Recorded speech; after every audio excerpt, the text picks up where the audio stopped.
Good evening, ladies and gentlemen. I'll now call to order this special meeting of the Urban Renewal Agency for the City of Salem. It's August 27th, 2012. Will the recorder please call the roll? Board Member Bennett. Here. Board Member Tesler. Present. Board Member Nanke. Here. Board Member Clausen is absent. Board Member Dickey. Here. Board Member Thomas. Here. Board Member Blasey. Here. Board Member Clem is absent. Chair Peterson. Here. Thank you. Will you all please rise and join me in the pledge? I pledge allegiance to the flag of the United States of America. and to the republic which stands one nation, Under God, indivisible, with liberty and justice for all. It's a nice time delay here, Laura. Sorry. And we are pleased this evening to have Councillor Laura Tesler with us through the magic of the telephone lines. Good evening, Councillor Tesler. Thank you, Mayor Peterson. And how are you today? I'm doing well, thank you, and I trust you're doing well as well. Yes, I survived the 10-mile race that I ran on Saturday with 82% humidity, and it was 90 degrees by noon. Oh my gosh. All right, you may be a different person when you return. We'll be watching for that. Okay, we're glad you're on the phone. We're glad the rest of us are here. And we'll start in with our meeting. We have approval of the special meeting agenda. Would Member Bennett please introduce that? Yes, Madam Mayor, I move approval of the special meeting agenda with corrections. Second. It's been moved and seconded to approve the special meeting agenda. All those in favor say aye. Aye. Aye. Aye. Opposed say nay. Motion carries. Thank you. Do we have anyone for public comment? We do. This evening, Stephen Perkins, is that correct, is here to address the council. And if you'll introduce yourself and give your address, and you'll have 3 minutes. The amber light comes on at the end of 2, and the red light comes on at the end of 3. My name is Stephen Perkins. Business address is 229 State Street. I'm here in support of, I think it's 4D. All right. Yeah. It's the toolbox monies being used for some repair work on our building. It happened a little bit expeditiously. We had some major repairs that had to be done quickly. We had no roof above our building. It was completely gone. We had to get repair. I contacted the city to see if we could expedite this. City thought it'd be fine. Then it apparently wasn't fine after a period of time, but I'm here to strongly support this funding. Thank you very much. Are there questions from any of the councilors? Councilor Nanke. Thank you, Madam Mayor. Thanks for coming down, Stephen. Timing, it doesn't really give a good layout on this. It says you had completed your work on July 2nd and that the application wasn't submitted until July 18th. When did you actually come upon the need for replacement? Oh, okay. How long did the project actually take? It was a rather quick project. It was, I believe the project was to begin the last week of June. They wanted to get this. It was actually a re-roofing, a simple re-roofing project on our building. Our building has actually 2 buildings put together. The first part is our production retail. It's the 1869 building. It's the main part of the building. Behind that is an old lean-to, if you will, that was built early 1900s. That's where our office, bathroom, storage, and stuff is located. The re-roofing was to begin on the lean-to part, and as soon as they got into it, it was just horrible. In fact, one of the workers almost fell through part of the roof. So, consequently, we had, and they knew that we wanted to have this whole thing out and done by the end of June because that's the world beat. We made sure that they would be in and out quick. So we had about a week, maybe a little bit before that we started. I can't remember the exact actual date. So the whole thing was they were in and out within They actually finished up our section and got most of the outside barrier stuff gone for the World Beat. Some of the work did remain for the following week, so it did go into July, probably that first week. Once all the invoices and the receipts were collected, the owner, Joe Driggers, got the bill, sent it into the city. So probably, I don't know when he sent it. Actually, I think the city received it July 18th, I believe. So it was all within a matter of a couple of weeks. I contacted the city as soon as I realized that we weren't going to have a roof. I contacted the city, asked if we could expedite. Because our cooling system was taken away, our lighting was taken away. In fact, our entire roof was taken away. So I asked the city if we could have help with the toolbox. City thought it would be fine, we could do it since we're going through the permitting process anyway. All the permits were dealt with as they do. So at that point, we thought it'd be okay. So. Yeah, just seen the lag and wanted to understand a little bit more on just timing of the project versus when everything got to staff and the fact that it's the end of August now. So moving at the speed of light. Right. Okay. Thanks. Other questions? Thank you very much. Appreciate you coming down. All right. Member Bennett, do you have motions to bring forward? Yes, Madam Mayor. Okay. I move action item 4A, staff recommendation. Is there a second? Second. It's been moved by Member Bennett and seconded by Member Tessler to move the staff recommendation for the transfer of $14,000. All those in favor say aye. Aye. Opposed, say nay. Aye. Motion carries. Thank you. And let's see, Member Bennett, another item B, 4B. Yes, Madam Mayor. I move staff recommendation to authorize use of $500,000 within the West Salem urban renewal area. Okay, is there a second? Second. Okay, it's been moved by Member Bennett and seconded by Member Dickey. Member Bennett, do you want to speak to your motion? No, Madam Mayor. If there are any questions, Okay. I think staff could. Thanks very much. All right. All those in favor say aye. Aye. Aye. Opposed, say nay. Motion carries. Thank you. And let's see. Yes. And for the record, we would like to note that Board Member Dan Clem has arrived. Welcome. Glad to see you here. Thank you. All right. Our next item is 4C.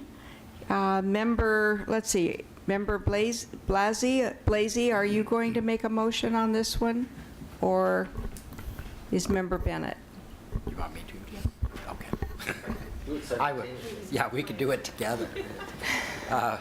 Madam Mayor, I move the staff recommendation for funding design of the Minto Island pedestrian trail. All right. Second. It's been moved by Member Bennett and seconded by Member Blasey. And all those in favor say aye. Aye. Opposed, say nay. Motion carries. Thank you. And our last one, Member Bennett. It's been a busy week in my work. Yes, apparently so. I move the staff recommendation on item 4D. Thank you. Is there a second? Second. It's been moved by Member Bennett and seconded by Member Thomas. Would you like to speak to your motion? I think Mr. Perkins did a great job. Okay, thank you. All those in favor say aye. Aye. Aye. Opposed, say nay. Motion carries. Thank you. There is no further business to come before the agency, and the meeting is adjourned.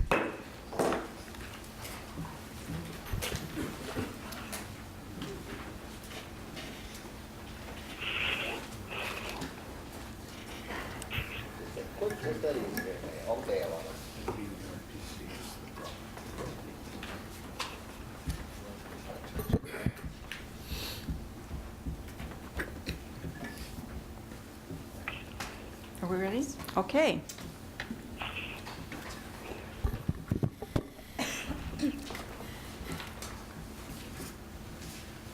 I'll call to order this meeting of the Salem City Council for Monday, August 27th, 2012.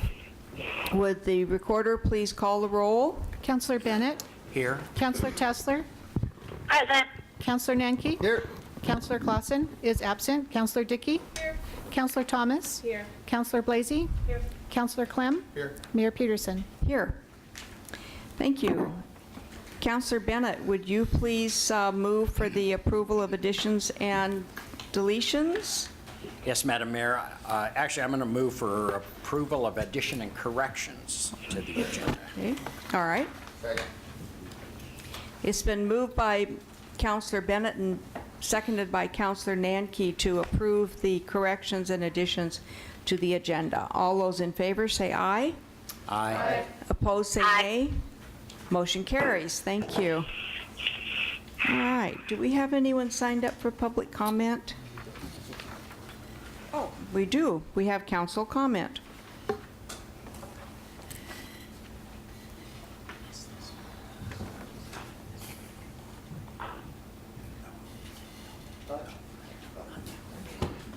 All right.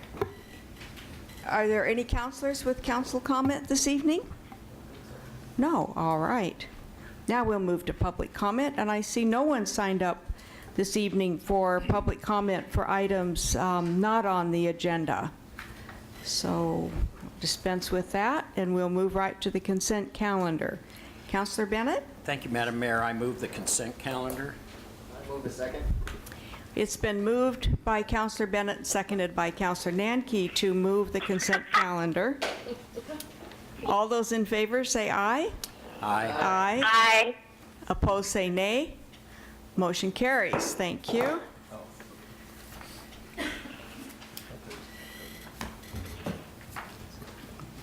We have several public hearings this evening, and the first one, item 4.A. Would the recorder please introduce the public hearing?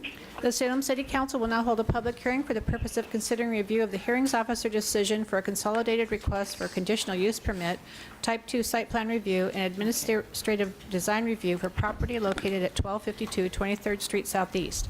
This will be a new hearing and will result in a decision that supersedes that rendered by the hearings officer. Testimony, arguments, and evidence must be directed toward applicable criteria found in Salem Revised Code 117.030, 163.070B, and 120.020. Testimony may also address any other criteria a person believes applies to the decision. The record of the hearings officer action with respect to this request is part of the record before council. Failure to raise an issue in the hearing, in person or by letter, or failure to provide statements or evidence sufficient to afford the decision maker and the parties an opportunity to respond to the issue precludes an appeal to the Land Use Board of Appeals on that issue. A similar failure to raise constitutional issues relating to proposed conditions of approval precludes an action for damages in circuit court. Thank you, and I need to make a disclosure that today I visited the property and observed the surrounding area, and what I saw was that adjacent to the property, excuse me, on the east side is a Les Schwab tire store complex, and on the north side is the strip mall shopping center. On the south side are some smaller industrial, light industrial type properties and business, and on the west side there are the city shops. And I observed that it's a two-lane road that intersects between the property and the city shops across the street. Now, we have a staff report. Okay. Good evening. I'm Glenn Gross. I'm the planning administrator. And before we do our staff report, I'd like to take just a moment and go over the supplemental staff report to try to clarify what our intent with this report is. It could be a little confusing. So the hearing officer decision included several conditions that we're conveying to the council tonight. But after the hearing officer's decision, staff kind of reviewed that and decided that we would like to make a couple additional recommended conditions of approval. So we did a supplemental staff report, And we said that a condition should be added to establish a crosswalk, a pedestrian crosswalk, and a condition should be added to require that proper paperwork be submitted to FAA and the State Aviation Department. We also, in reviewing the hearing officer decision, noticed that one of the conditions dealing with noise specified that an acoustical study needed to be done and measures needed to be taken to reduce noise, but it didn't establish a standard. How low should that noise level be? And so we added a standard that we took from the State Aviation Department's model ordinance of 55 DNL. All well and good, except after we issued that report, we realized, we said, and the state model ordinance says 55 DNL. Well, DNL is a day-night average, a 24-hour average. And so that means that over that period of time, the noise can go up and down. We needed to pick a number to establish the standard. And so we're back with a second supplemental report tonight, or the correction, if you will, to specify 55 decibels. That's the proper way to state that. And I had a moment today to talk to Brady Rogers, our resident noise expert. Brady tells me that for an average home, the ambient noise level, so that's the noise level from things coming from the outside. There's nobody's talking in the house, the air conditioner's not on, the television's not going. It's just what you hear from the outside. The average for a home is 50. So we're recommending you set this at 55. Again, we got the number from the state model ordinance. So I hope that's clear. If you have further questions about it, we will be available to answer any questions as well. Now I'm going to turn it over to Aaron. All right, thank you very much.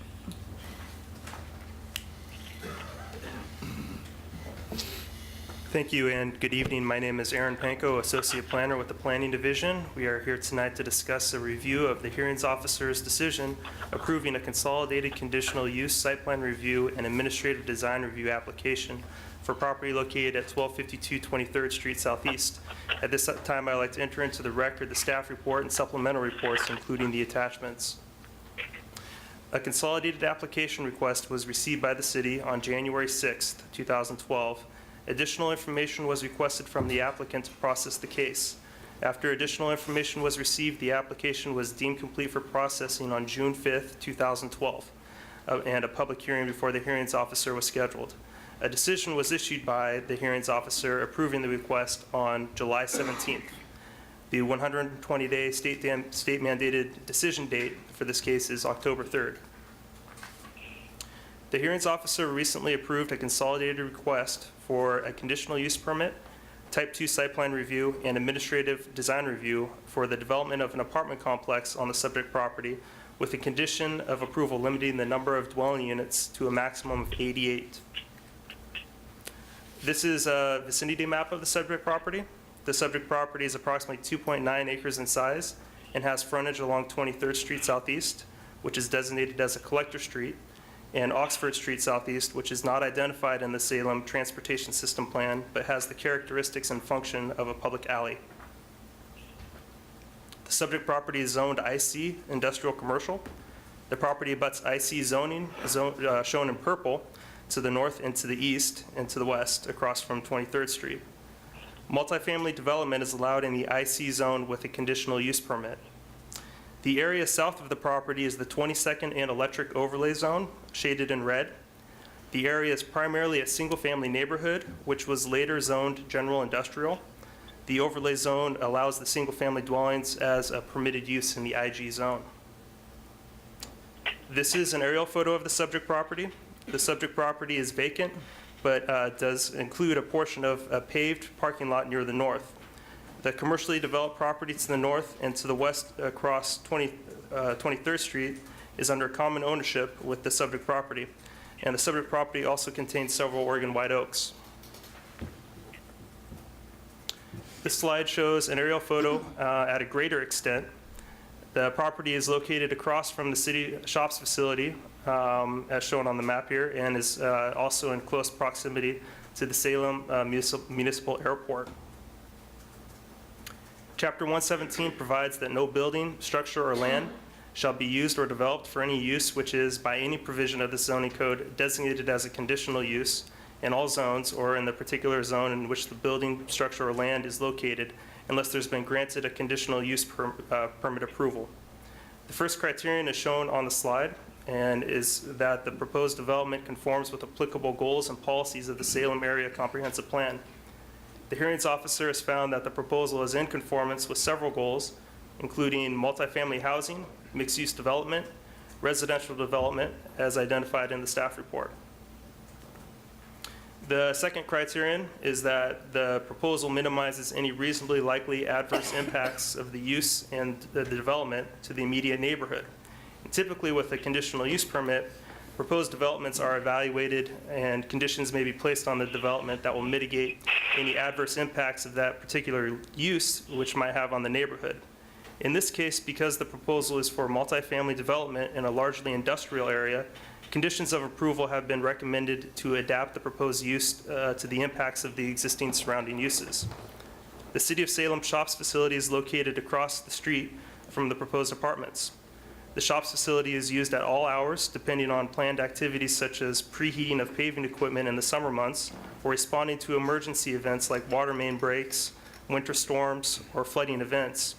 The noise generated by these activities could create a severe noise impact on the residents.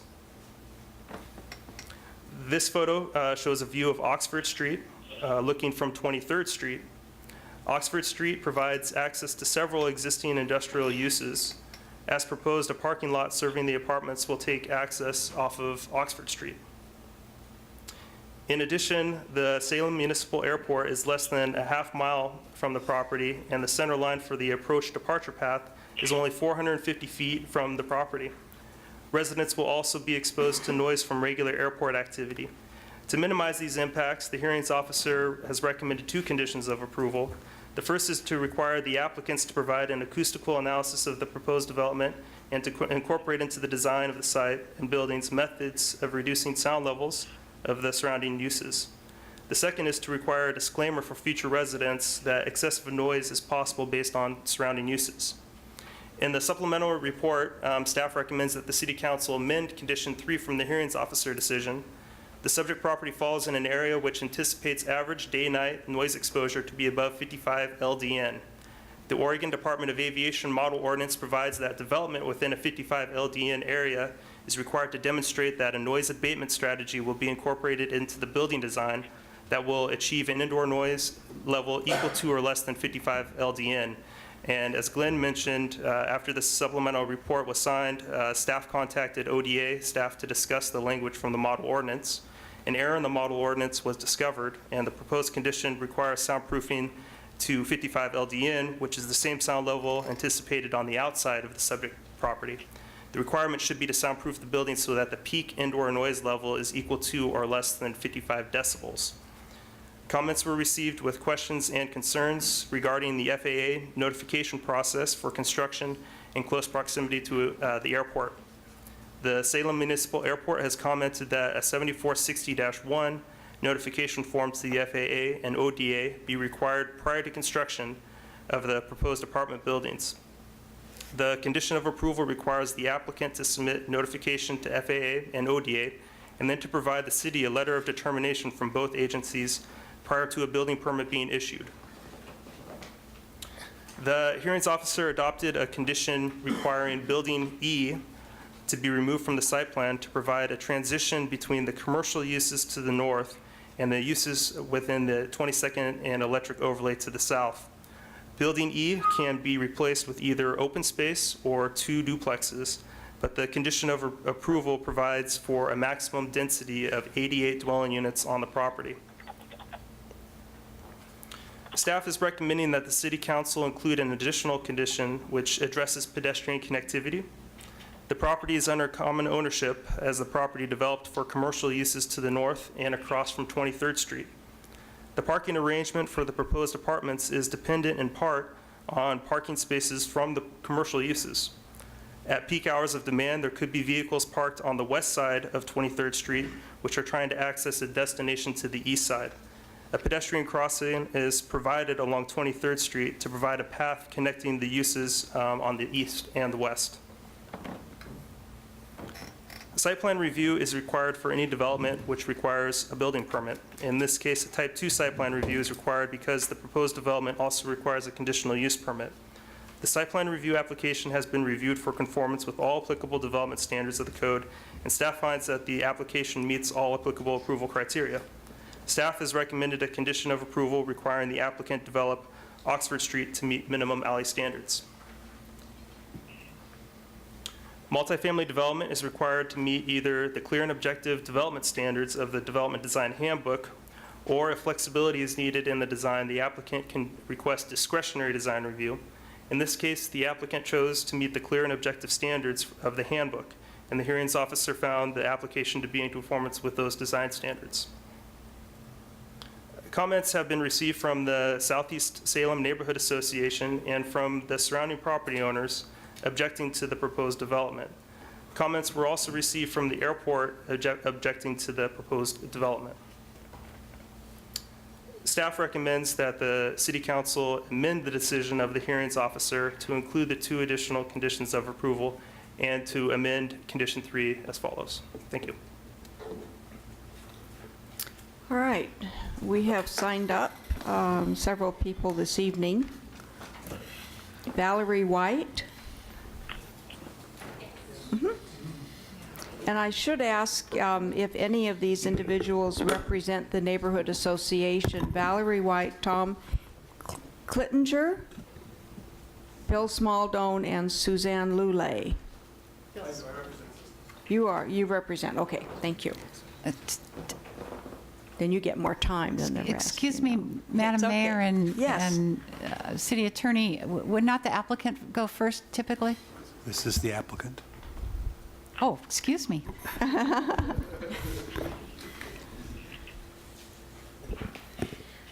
name is Valerie White. I'm representing the developer in the project, and I'm here with Jean Belanti and Steve Ward, who have worked with the city and their staff on this.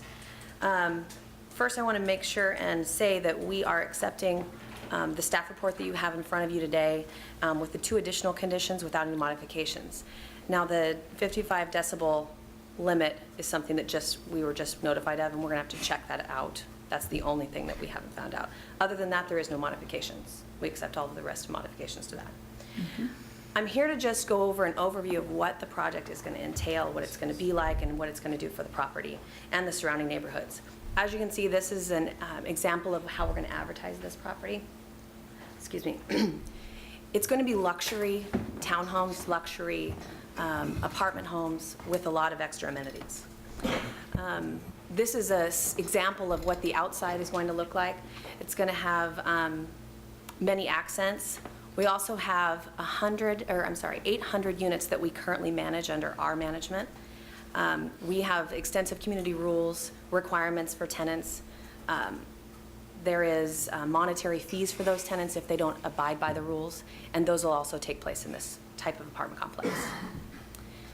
This is an example of some of the exterior finishes that are going to be on the property. There'll be some extensive stonework, accents. We're going to do some state-of-the-art waterproofing to sustain the buildings. And the oak trees that are existing on the property now are going to remain there and create a buffering to any of the adjacent neighbors behind the property, to the south side of the property. There's going to be 38%, nearly 38% of this property is going to be green space, which is well over what the city requires. It's going to have bike racks. There will be ample security lighting, pet exercise area, playground throughout the entire property. The interior finishes are going to be higher end. We're going to be renting these units for higher than the normal that has been in the area now. We're expecting to have hardwood floors throughout many of the units. The upper levels of the complex will have granite countertops and have washer and dryers in them, and washer and dryer hookups throughout all of the entire complex. The reason for this development, and we think it'll be really a good spot for it, is the city is in support of mixed-use development with commercial and with residential. These are all locations that you can walk to very easily. That's why this will be also another great place for this particular complex to be. Just within one block, people can walk to employment, to businesses, have easy I-5 access. This is kind of an overview of what the zoning is currently, and I know that it was already provided to you by the city. The conditional use permit was requested additionally by the developer, and this is an IC zone. It's not changing. It's still an IC zone. We're just requesting a conditional use permit to allow this particular development as allowed in the conditional use for residential. The developer feels that this will be the highest and best use for this particular property. We want to bring the neighborhood up. That's the reason for the development. That's the reason for the high-end development, the reason that we're developing the way it is. So, if there's any questions? Are there any questions by counselors? Well, excuse me, just for a moment. Actually, do we ask questions of the applicant at this point? Okay. Are there questions from counselors? Counselor Clem, I see your hand up. Thank you, Madam Mayor. Ms. White? Yes. Access to great schools. Which elementary school were these children living in these proposed units Well, go the to? neighborhood behind, I believe, is in the Bush School District for elementary school and Leslie for middle school. Leslie Middle School is over off Pringle. I believe that's what the school district will be. Isn't that what the existing neighborhood is? I believe so. I'm not sure, maybe Counselor Tesler or Counselor Bennett know, but, okay, so the intent is that they would go to Bush Elementary School, That's my understanding. which is on the same side of the Mission Street Is as it the not? development. I'm not sure, but I just want to make sure I qualify your statement of great schools. Do we know which ones they go to? So anyway, thank you very much. You bet. Other questions? I have a couple of questions. From looking at the diagram, I'm not certain where the main access is, entrance onto the property. There, from what I understand, and I don't have the site layout that the city had, there'll be two parking lots. One will be on the Oxford side that'll benefit the south side of the units, and then the parking lot, portion of it that is existing already on the north side of the complex will benefit them as well. And Right. so they'll enter from 23rd Street. Okay, so you'd enter from 23rd Street onto the parking area that's on the north side. I see that.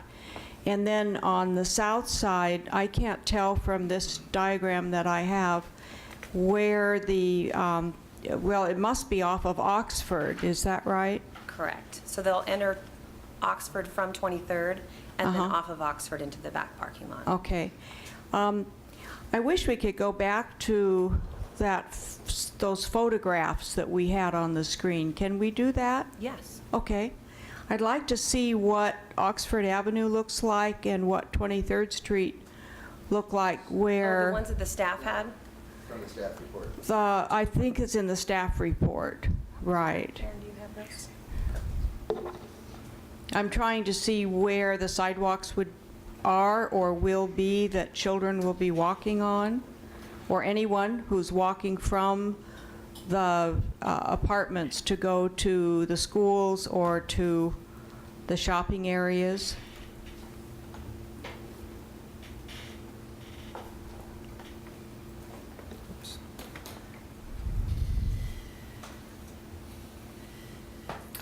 Okay.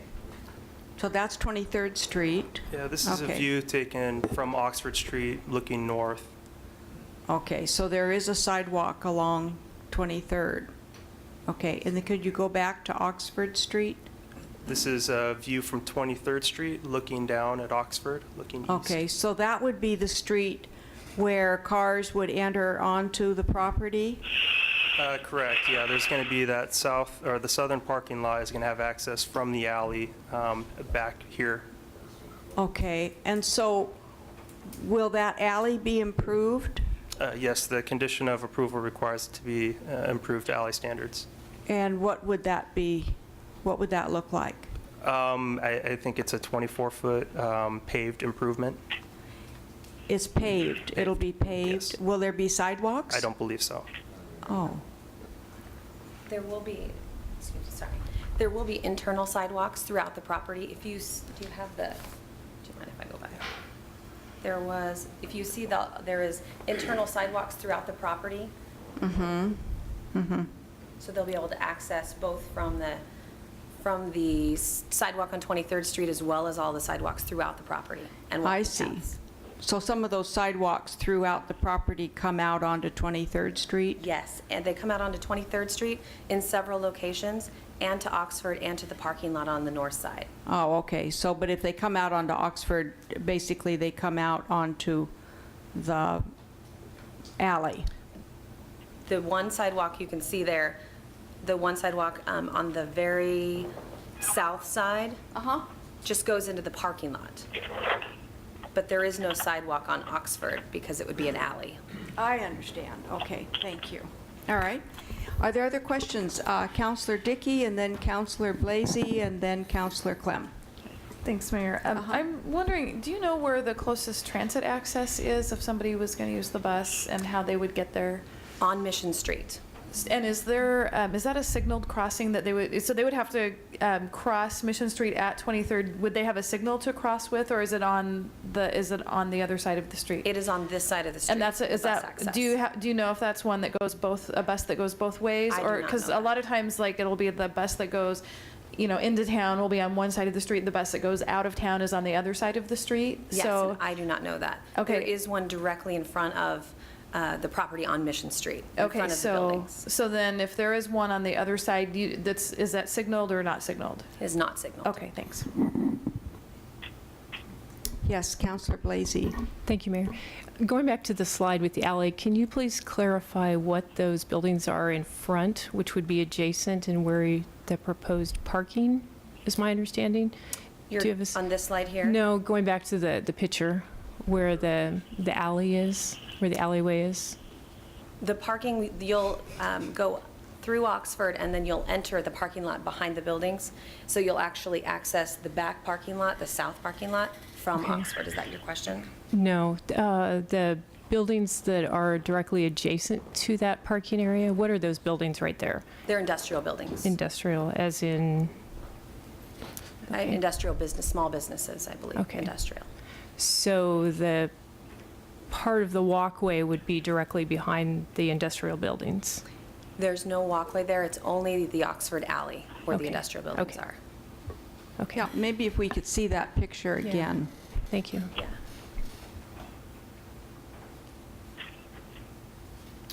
Right. That's what, yeah, okay. Okay. Yes, this is what it looks like now prior to the development. Okay. So the plan would be to further develop that, but it would not include sidewalks. That would be a way for residents to enter and exit to the structures. Well, this is the alley side, Okay. and then just from there on, you can access the sidewalks from 23rd. Okay. And you can access the parking lot and all through the buildings. There's 3, I believe, sidewalks that access to 23rd from the buildings, or you can come from the parking lots, but not on the alley. Okay. Thank you. Okay. Counselor Clem. Thank you, Madam Mayor.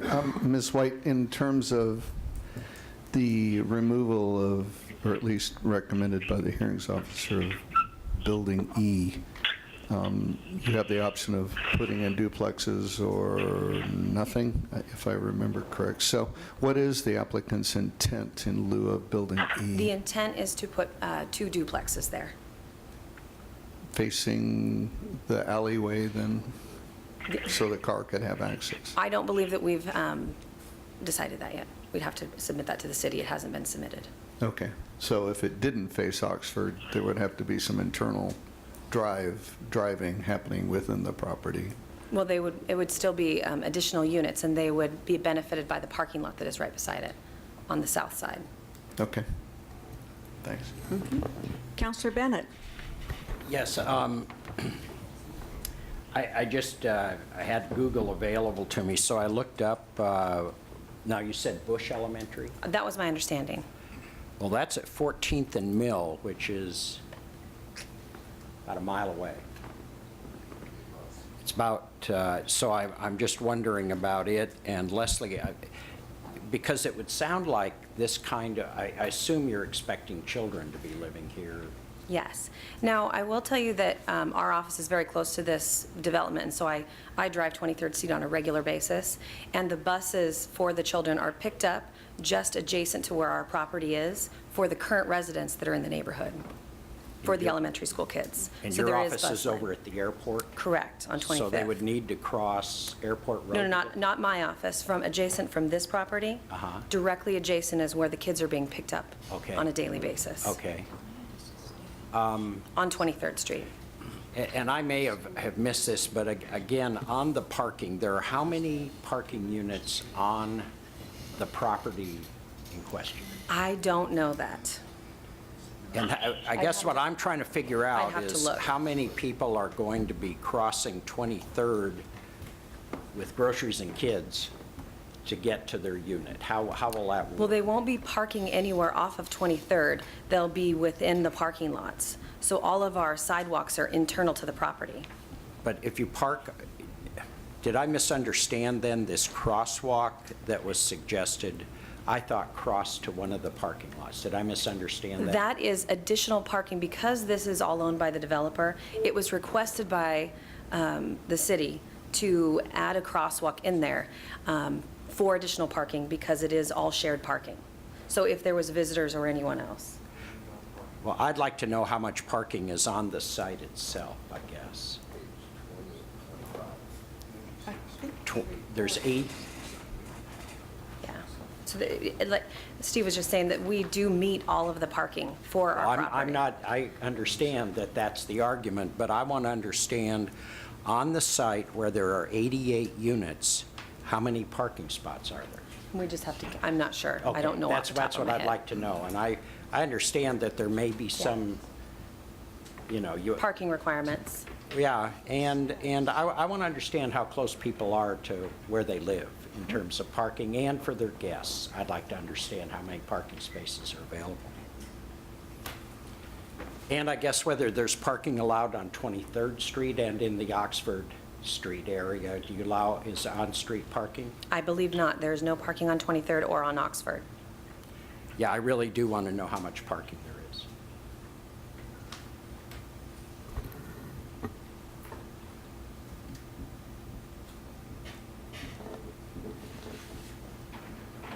Are we waiting for an answer to that question? I'm done. Oh, okay. If someone has No, an answer. I didn't want to move on. I didn't want to move on if we were waiting for Is it in that. the staff report? It is in the Yeah, staff there's report. 75 Okay. parking spaces with the proposed development in excess of 69 in the existing commercial development. Okay. Okay, great, thanks. And Okay. on the site, there are 75, is what you're saying? She said, okay, There's, okay. I Okay. thought I heard him say 25. Maybe I there's more. misunderstood. Let me clarify this. So we have 2 sites. I'm going to go back to that aerial photo. The subject property, it's vacant down here. There are some commercial uses to the north. There is developed already a parking lot which serves those commercial uses. There's also that commercial development on the other side of 23rd Street. So my count for number of parking spaces provided after the apartments are developed here is 243 spaces. The requirement for the commercial uses plus the multifamily is 247. So that leaves 4 spaces that at peak hours of demand, you might have people parking on the other side of 23rd trying to get over to either the commercial uses or multifamily. Great, thank you. Okay. Are there other questions? Yes, All right. I have a question. Yes, Counselor Tesler. Yes, thank you, Madam Mayor. I would like to ask, I can hardly hear the person speaking. I believe your name is Valerie White. Is that correct? yes. Okay. I would like to ask Ms. White or Ms. White, why didn't the developer attend any neighborhood meetings or attempt to meet with Cessna before this point? Unfortunately, I don't have an answer for that. I'm not the developer. I'm just the representative for the developer. Okay. Are you employed by the developer? Yes. Okay.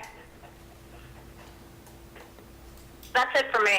Okay, thank you. All right, thank you very much. We appreciate your testimony. And we'll move on. Tom Killinger? Thank you. Oh, I'm sorry. Mr. Smaldone, please, thank you.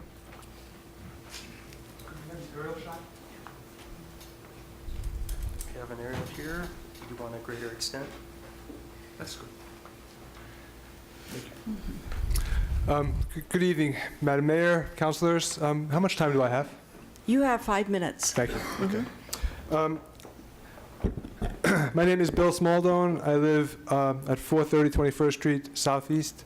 I'm the chair of the Southeast Salem Neighborhood Association, and I'm speaking tonight on behalf of the board. There are various grounds for Cessna's opposition to this development. The first one I'll talk about in terms of the direction that this development takes the neighborhood, given the current comprehensive plan. The current comprehensive plan for the surrounding area is to move the whole area in the direction of more industry and commercial activity. All of the land between McGilchrist and Mission Street, by and large, is zoned industrial or commercial in the comprehensive plan. There's an overlay zone that allows the fairly substantial residential neighborhood that lies in the middle of all this to continue, so the people who live in those houses can stay there. But everybody knows that eventually those houses are slated to go. So the thrust of this development is to go in the opposite direction of the current comprehensive plan. Some of the neighbors who live nearby object to the decision to go ahead with a housing development because they have long expected that the property would be developed industrially. They had an understanding from the developer 5 years ago when the strip mall was built on Mission Street that that's what would happen. So they were somewhat taken aback when the decision was made to propose a housing development for this site. So that's one set of objections. If you think about the current situation as a sort of snapshot, okay? But the neighborhood association has long had concerns about this area because we feel that the nature of the zoning sends very mixed signals to the people who live there. So, for example, if the whole area is slated to go eventually commercial or industrial, the city has absolutely no interest in putting in public amenities. Why put a park in to serve the residents of the fairly large neighborhood that is there if the whole area is slated to go? There's no sense in that. There are no schools within easy walking distance. It's true the students can be bused over to Bush, but they have to be bused over to the other side of Mission. It's quite a haul out to Leslie. There are very few public amenities nearby other than some of the private ones along Mission Street. So the neighborhood has long thought about this area between McGilchrist and Mission and thought it might be a good idea to change the zoning there, to have a discussion of changing the zoning there to a more mixed-use type of zoning that would encourage residential housing as well as small business, commercial enterprises. That would also boost the development of 12th and 13th Streets. We brought this to the city's attention a few years ago, and we were asked to put off moving forward on that until a neighborhood plan was completed for Cessna. That was supposed to happen this year. That was delayed due to layoffs in the planning department. And then this development came forward. Okay, so the development is taking place in the midst of a situation that really requires a longer and more thorough discussion of what should happen in this whole area. And I could go on for some time about why the area between McGilchrist and Mission, I'm not talking about McGilchrist itself, I know what's planned there, but why the area behind McGilchrist toward Mission shouldn't be developed as it is currently now zoned, given the other industrial parks that exist in Salem that are not full. Okay, so we could talk about that, but I don't have time right now to go into all that. So Cessna did not oppose this development as such for a couple of reasons. We oppose the current plan, which we feel is much too large, much too dense, given the surrounding development. What we would propose instead is reducing the size of this development, if it must go forward, reducing it from RM2 to RM1. That would allow for a higher quality development with more green space. It would provide more of a buffer between the residential area and the surrounding neighborhood. If they did it in phases, it would give us a chance to see how it was going, how well it could be adapted to that zone. In other words, the Neighborhood Association Board understands that there are good reasons to go ahead with this as a as a residential development if the whole of the zoning in that area is eventually changed. Okay, so we're not opposed to it as a residential development as such. But we have strong opposition to the current plan, which is much too large in our view. So I'd be happy to elaborate on any of the points that I've made, and on some other points in questions from you. Thank you very much. Are there questions for Mr. Smaldone? Councillor Clem? Bill, thanks for coming down. Neighborhood Association did not oppose the development. We oppose the development as it is now put forward in the current form, 88 units. Your first point was that the vision that this would all turn industrial. Yeah. I see. And yet the Neighborhood Association does not take opposition to it being housing. So help me reconcile your memory of it going industrial, commercial, and Neighborhood Association saying housing's okay. Right. Well, the Neighborhood Association is thinking long-term. The city is currently thinking short-term. Short-term, this is allowed. An IC zone allows multifamily development on it. Right. It's clear. We understand that. Okay. We also understand that, in our view, to move in that direction moves in the opposite direction of the current comprehensive plan for that area. So in the short term, it's a contradiction. Why are you building a residential neighborhood in an industrial area that's slated to expand? That makes no sense. There will be no public amenities built in that area as long as the bulk of the properties around it are zoned industrial. Thinking long-term, the Neighborhood Association says maybe that would be a decent spot for residential development, but only if the rest of the place can be developed as a mixed-use zone. Okay. And I understand the contradiction. I think there is one, but the other thing I want to reference is 23rd was pushed through with development or zoning action that happened a couple of years ago, and the Neighborhood Association took opposition to that. Mm-hmm. And now the developer of that property, rather than putting in some big industrial complex, has come forward with theoretically needed housing. So help me reconcile, now that we have 23rd, what was your opposition to pushing 23rd through in the beginning? Well, in that case, we supported the neighbors there who opposed the punching through of 23rd mainly because of traffic issues. The developer at that time never approached the Neighborhood Association and didn't give us any inkling about what was planned in the long run for this site. We knew what she wanted to put on Mission Street. We have no objections to that. We supported, in that case, the neighbors who felt like punching 23rd Street through would simply turn that into a much busier thoroughfare and be dangerous for their kids. Okay, so the opposition to 23rd was just based on, from what you've just said, the concern of more traffic affecting the existing neighborhood. That's right. But in fact, this property could be used for semi-trucks, and it'll likely be used for personal vehicles, indoor walking, and use of the bike system. So is there any opposition from the neighborhood as to the type of use based on what happens to 23rd? Well, the neighbors are just really ornery about 23rd Street. So they could oppose, some could oppose anything going on. That's right. Some would not. Some would favor a commercial or industrial site there because they feel it would be more in keeping with what's already there. Others would feel differently about it and oppose any kind of high-traffic development. Okay, but Neighborhood Association is supportive of some housing going there. The Neighborhood Association would favor a development there that is RM1, half the size of the RM2 development that's now proposed. Okay, and that's in the testimony or the? Yeah, it's in the letter I sent you. Okay, all right, thanks. Are there further questions for Mr. Smaldone? I have a couple. Fire away. One question that I'm trying to remember to ask neighborhood associations is, just for clarification, is how many people were there to vote on this decision? Well, our board is 11 members, and they all voted on it. Okay, thank you. And my second question is, on this aerial, can you move the aerial over to show where the school is located?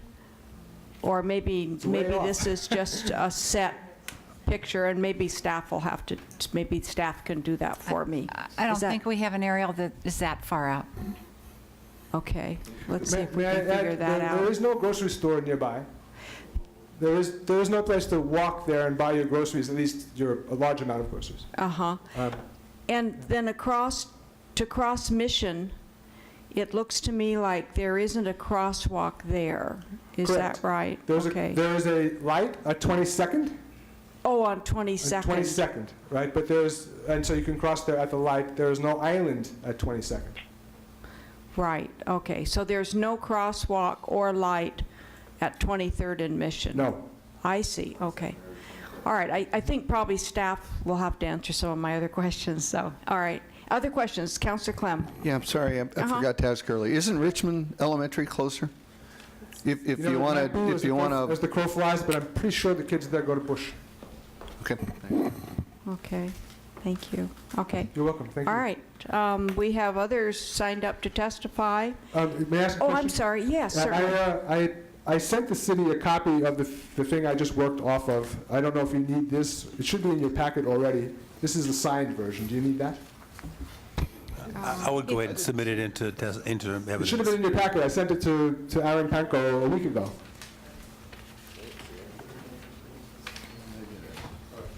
So the catch list is not ready. It was not put in the file. Well, here it is. Yeah, I haven't seen it.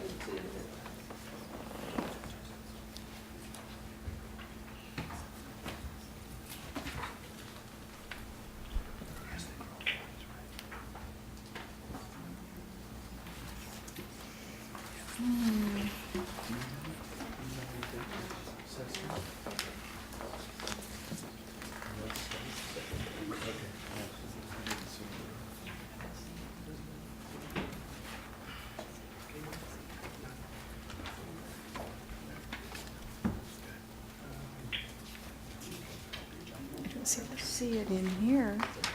Could staff respond to that question about whether it's in the council's packet?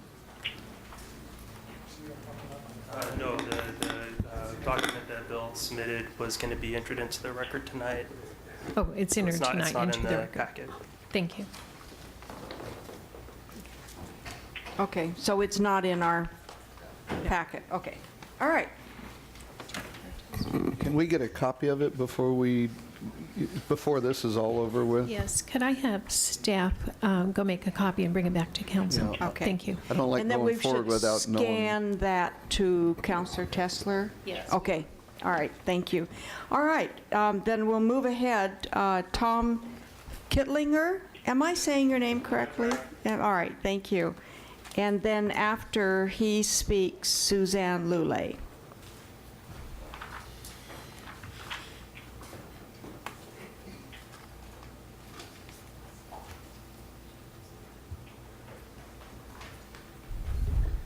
Welcome. You'll have 3 minutes, and your 2 minutes is up when the amber light will be on at the end of 2 minutes, and then at the end of 3 minutes, the red light comes on. Okay. I'm going to probably keep it pretty short here. My name is Tom Kimlinger, and I live just to the south of the proposed development. I have a cabinet shop back there. I've been in business, I think, since '89 is when I started. Just a one-man shop, but still, it's my my livelihood. And there's also several other businesses, 2 other businesses on the alley that are going to be affected by this. One is Davison's Masonry, which has several yards, would be to the east. And to the other side of me, then it's Lulay's, which Suzanne will be talking to you next, has a business there also. One of the problems with developing Oxford is that when I have delivery trucks come in for my business, both materials, lumber, and hardware, they generally have to back in because there's no way to turn around once they get down there. Mm-hmm. So they back in on Oxford. Mm-hmm. And the visibility on these big trucks isn't as what it would be on a car. You can't look directly back. Mm-hmm. You know, you have to use your mirrors. So it isn't a real good visibility. And so they unload, they're in the alley, they unload their stuff, and they could be blocking the alley for probably up to a half an hour or so. Mm-hmm. Sometimes a little bit longer if I have quite a bit of material, but usually about a half an hour. So with all the car traffic and stuff, and with, say, emergency vehicles, they'd be kind of blocked off then also. Mm-hmm. And then, see if I can get my stuff here straight.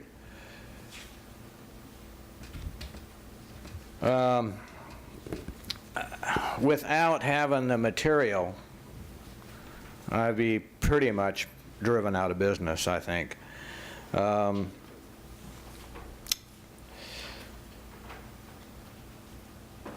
And also, I think the increased traffic on 23rd would kind of be a factor too, because that isn't a very wide street. Right now, 23rd is there's parking on both sides of it, so during the day when cars are parked on both sides, people have to go pretty slow through there. And if we get a lot increased traffic from the development, that I think might be a problem. And another thing is that the access onto Oxford would line directly up with my backyard. So people coming out at night, their lights would shine right into our house. So I'd have to put a gate up there with slats. And I got an estimate for it was over $6,400 to do that. So. All right, thank you. Your time is up, but let's see if others have questions for you. Counselors, do you have any questions? I have a question. You mentioned the traffic of vehicles, offloading equipment that you need or supplies, and possibly the same thing might be happening then for the other businesses back there as well. Are you aware also of any need of any of the businesses, yours or others, to be moving vehicles around in that area of Oxford? Davison's Masonry, which has their offices on would be the west side of 23rd, has 3 lots back there. And they have quite a bit of scaffolding and stuff that they use in their masonry business. And they have trucks coming back there quite often, and again, having to back in with a trailer, which would probably be kind of a problem for them. I see. With all the cars coming out from the access from the new development. Okay, thank you. Others question? Councillor Clem. Thank you. I'm just inquisitive tonight. Tom, thanks for coming down. Okay, thank you. Running your small business. Do you have equipment that if homes, a duplex went across the street, a couple of duplexes, they might be hearing saw noises? Yeah, that was another thing. During the summer anyway, when I open the doors, I kind of like the fresh air. Yeah. I noticed that my planer is pretty noisy, and so is the router, which I use quite a bit. Okay. All right. Thanks. All right. Thank you very much. Thank you. All right. Suzanne Lulay.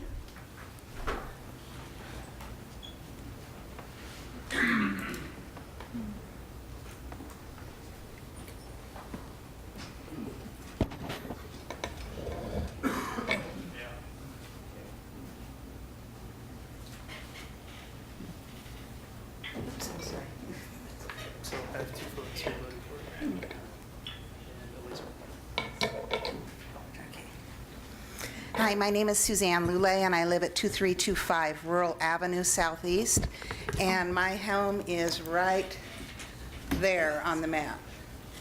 We're right on Oxford Avenue at the end of the property. A couple of things I need to comment on real fast on here because my time is limited.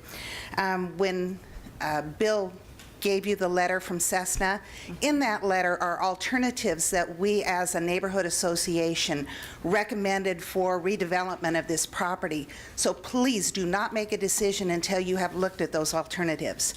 Also, there is no bike lane on 23rd Street, so bikers will not be allowed to drive on the street safely. They will have to be on the sidewalk in order to have a bike lane there. Okay, the things that I wanted to talk about tonight was the Oxford Street option, the first item.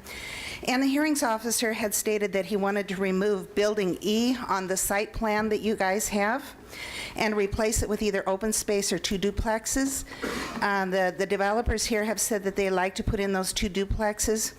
And I had followed that question up with Aaron and asked him, could access besides Oxford Street be used for that development? And the traffic engineers would allow access to go directly on 23rd Street to avoid Oxford completely from this development. And since those duplexes are going to go in there, that allows more wiggle room for the driveway that is right there, right on the corner of Oxford and 23rd. There's already a cutout in the sidewalk for a driveway to come out at that point, avoiding Oxford Street completely. We would love that as neighbors right there. The pedestrian crossing that is proposed at the front of the property would be a refuge. It would have an island in the middle so people could cross halfway and stop and then continue on. But I'm really afraid that you're going to end up with somebody who does get hurt in that area because there's so much traffic there now with all the food restaurants that are right there. People are not paying as close attention as what they should to pedestrians in the area. So I'm afraid that somebody's going to get hurt there. And since the city has blessed the developer to be able to use parking places on both sides of 23rd Street for the development on the east side, I'm afraid that the city could be held in liability for any accidents that's there. You know how attorneys are. So that possibility is there, so keeping that in mind. One of the other things that I would like to talk about is the slats in the city fence, which has nothing to do with this thing, but I sure would like to have them all removed because they create a blind spot on 23rd Street, right at that corner right in there. There's slats in the city fences right there, and you can't see out of them when you're pulling out of our driveway on 23rd Street nor Oxford Street. So we would like to be able to have those slats removed. That's going to benefit the area in long term. We would also like to talk about Electric Street, which is a block down from Rural. This being Rural right here. This is Electric. You'll see this little jog that goes over into this development right here. That's access to 25th Street, away from the traffic at Mission. I can tell you, you move people in there, whether they're commercial or residential, they're going to find that cutout. It's going to create a huge amount of traffic going down that one block of Electric Street and into that business development that's there as they're passing through to get out to 25th without waiting for the traffic on 23rd. I see my red light is up, and I just have one more comment, and that is I would really like for a flood plan development permit to be required with this. Okay, thank you very much. Are there questions for Ms. Lulay? I have a question. Could you please show again on the map where your property is? Right, let's see if I can hold my hand still. Right there is our warehouse building on the corner of 23rd and Oxford. Okay, it's a warehouse building. Is your home also near there? Right in front of the warehouse. Oh, okay. And again, we would have traffic turning onto Oxford if they were, or into the driveway of the property, shining in our bedroom and office light windows all the time. I see. I have a question for you about the type of vehicles that you need access to, or that need access to your property, in and out and moving around. Could you describe that The for majority us? of them are either passenger cars or SUVs, but we do have freight trucks that come in and out of our location to drop off and mostly to pick up materials that go out of our warehouse there. We do have an adjoining lot, which is right in this little clear space right between the Kimlingers and us. That is currently being used as a bullpen for our son, who is a contractor here in Salem, and he keeps his equipment in there. That is accessed through Oxford Street. The one picture that you saw of the alley that had the red car parked next to the building that you saw, that car is parked on my property. It is not on Oxford Street. My building sits about 9 feet away from my property line, and our long-term plans are to build a commercial building on the property line on Oxford, which it is zoned for. I see, okay. All right, thank you very much. Councillor Clem? Yeah, another question. What do you think about the Neighborhood Association's recommendation for RM1 as one of the think that could be the last alternative that you look at, but it's a very feasible one. I think some of the other ones that we put in the Cessna report would be more manageable for us. We included things like doing what I have heard the term of offices, putting retail or commercial space on the bottom, living quarters on the top of buildings in that area, thus reducing the density of the residents that are living there 24/7, 365. Okay, thanks. Okay. Thank you very much. We appreciate you coming down this evening. All right. Was there anyone else who had come down this evening to testify and was not able to sign up on the sign-up sheet? Okay, that concludes the people on the sign-up sheet, and we now have time for rebuttal by, questions of staff. And who will be answering those questions? I think Erin's going to take the first stab at it, and we'll help where we can. Okay. All right. Councillor Bennett. Thank you, Madam Mayor. I'd like to focus on the objections from the airport. John. Do you have a specific question or just? I do. I want to, we got a pretty summary comment from the airport administrator based on the totality of the information in the report and that the proposed project does not conform to federal, state, and local positions on compatible land uses around airports, the airport is not supportive of the proposed development. Let me thank you. For the record, John Wales, Urban Development.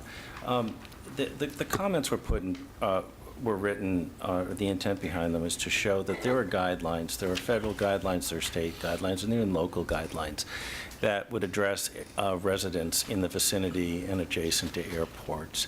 And I think the staff report accurately reflected that this project is below the height limitations. It's being conditioned to address the sound issues.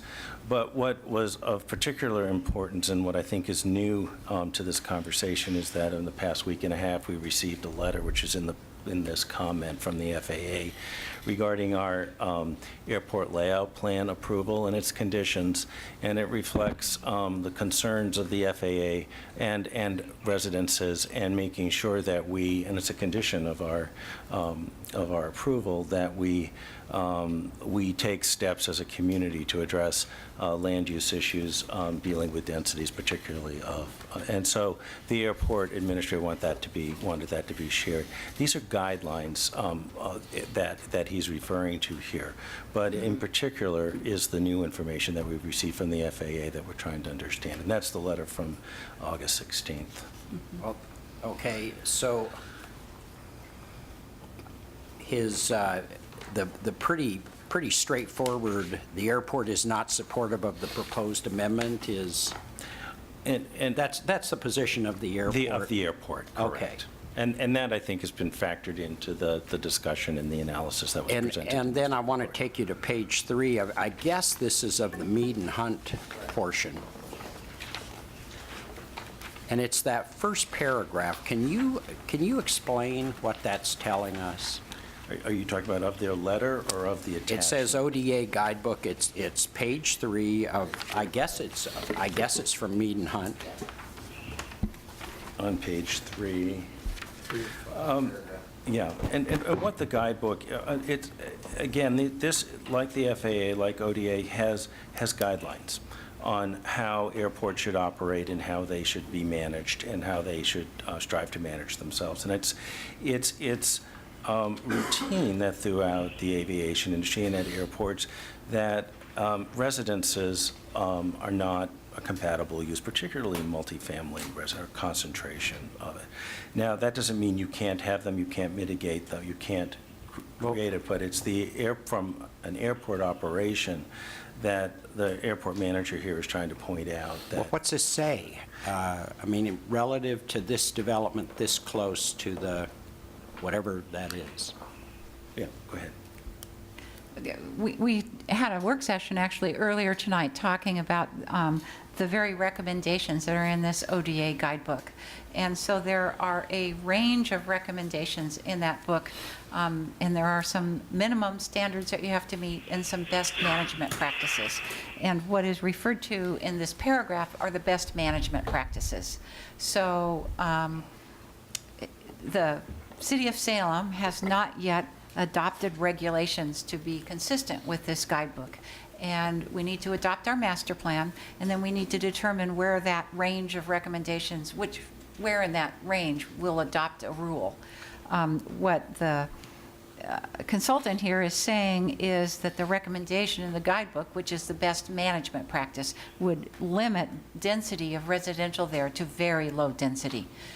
The city will actually have an opportunity to make a decision about that in the future, where in that range you might decide to fall. Well, if you were to characterize this development, would you characterize it then as somewhere in the middle, or is this high-density development in that pathway, or? In that best management practices that is in the guidebook, this would be way off, way more than the middle. The best management practices would recommend very low density here, 1 or 2 units. Well, even the minimal, I mean, we're hearing from the state, Mr. Pascal says, or he has, is this in the realm of possibility under any guidebook or any appropriate land use restriction or density restriction inside of the airport area, or as close as this is to various aspects of the airport It's use? permitted today under our rules and regulations,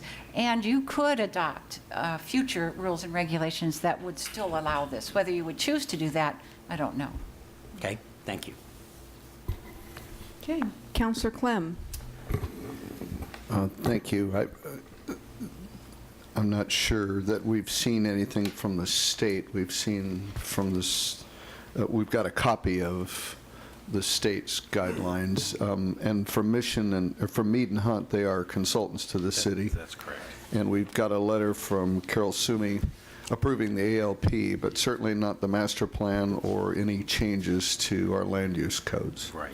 Okay, so I'm just wondering, in terms of staff process, and help me understand this, it is the email from the airport administrator is dated today, and this development's been in the works for a while.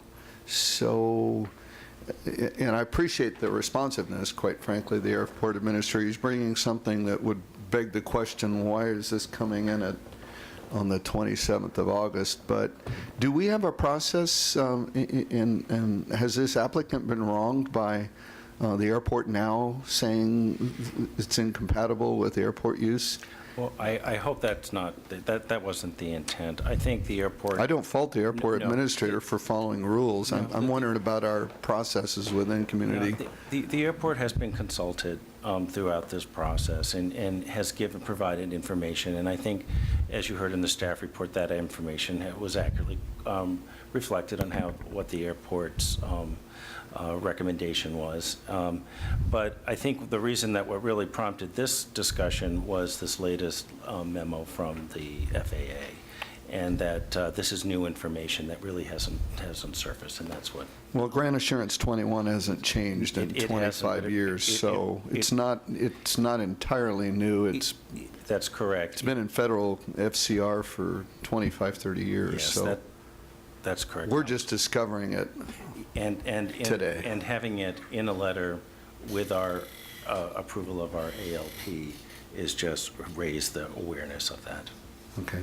Yeah, I'm just concerned property owner and property owners, all of them out there have made some assumptions based on Salem codes. And guidelines are guidelines. I don't know that FAA or ODA is going to get involved in taking their guidelines and try to make those absolute city codes. But the issue now is we weren't that worried about it before with other developments, but now all of a sudden, this letter from Carol Sumi approving our ALP is now an issue. So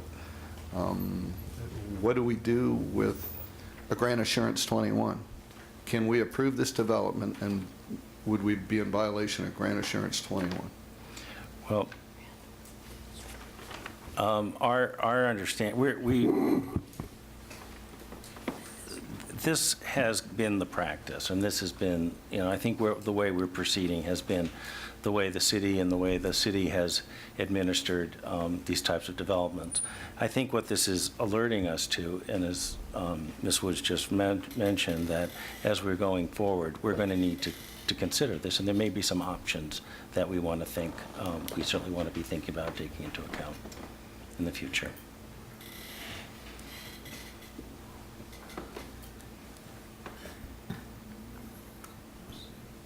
Councillor Nanki. Thank you, Madam Mayor. That answered my other questions, but a couple on the alley. Current width of the alley now, and you'd said it was going to be improved alley standards, which is 24 feet? I believe the alley is 25 feet right now, the right-of-way. Just because we talked about the trees staying there, and it didn't really look that wide compared to where, if we can maybe go back to that photo.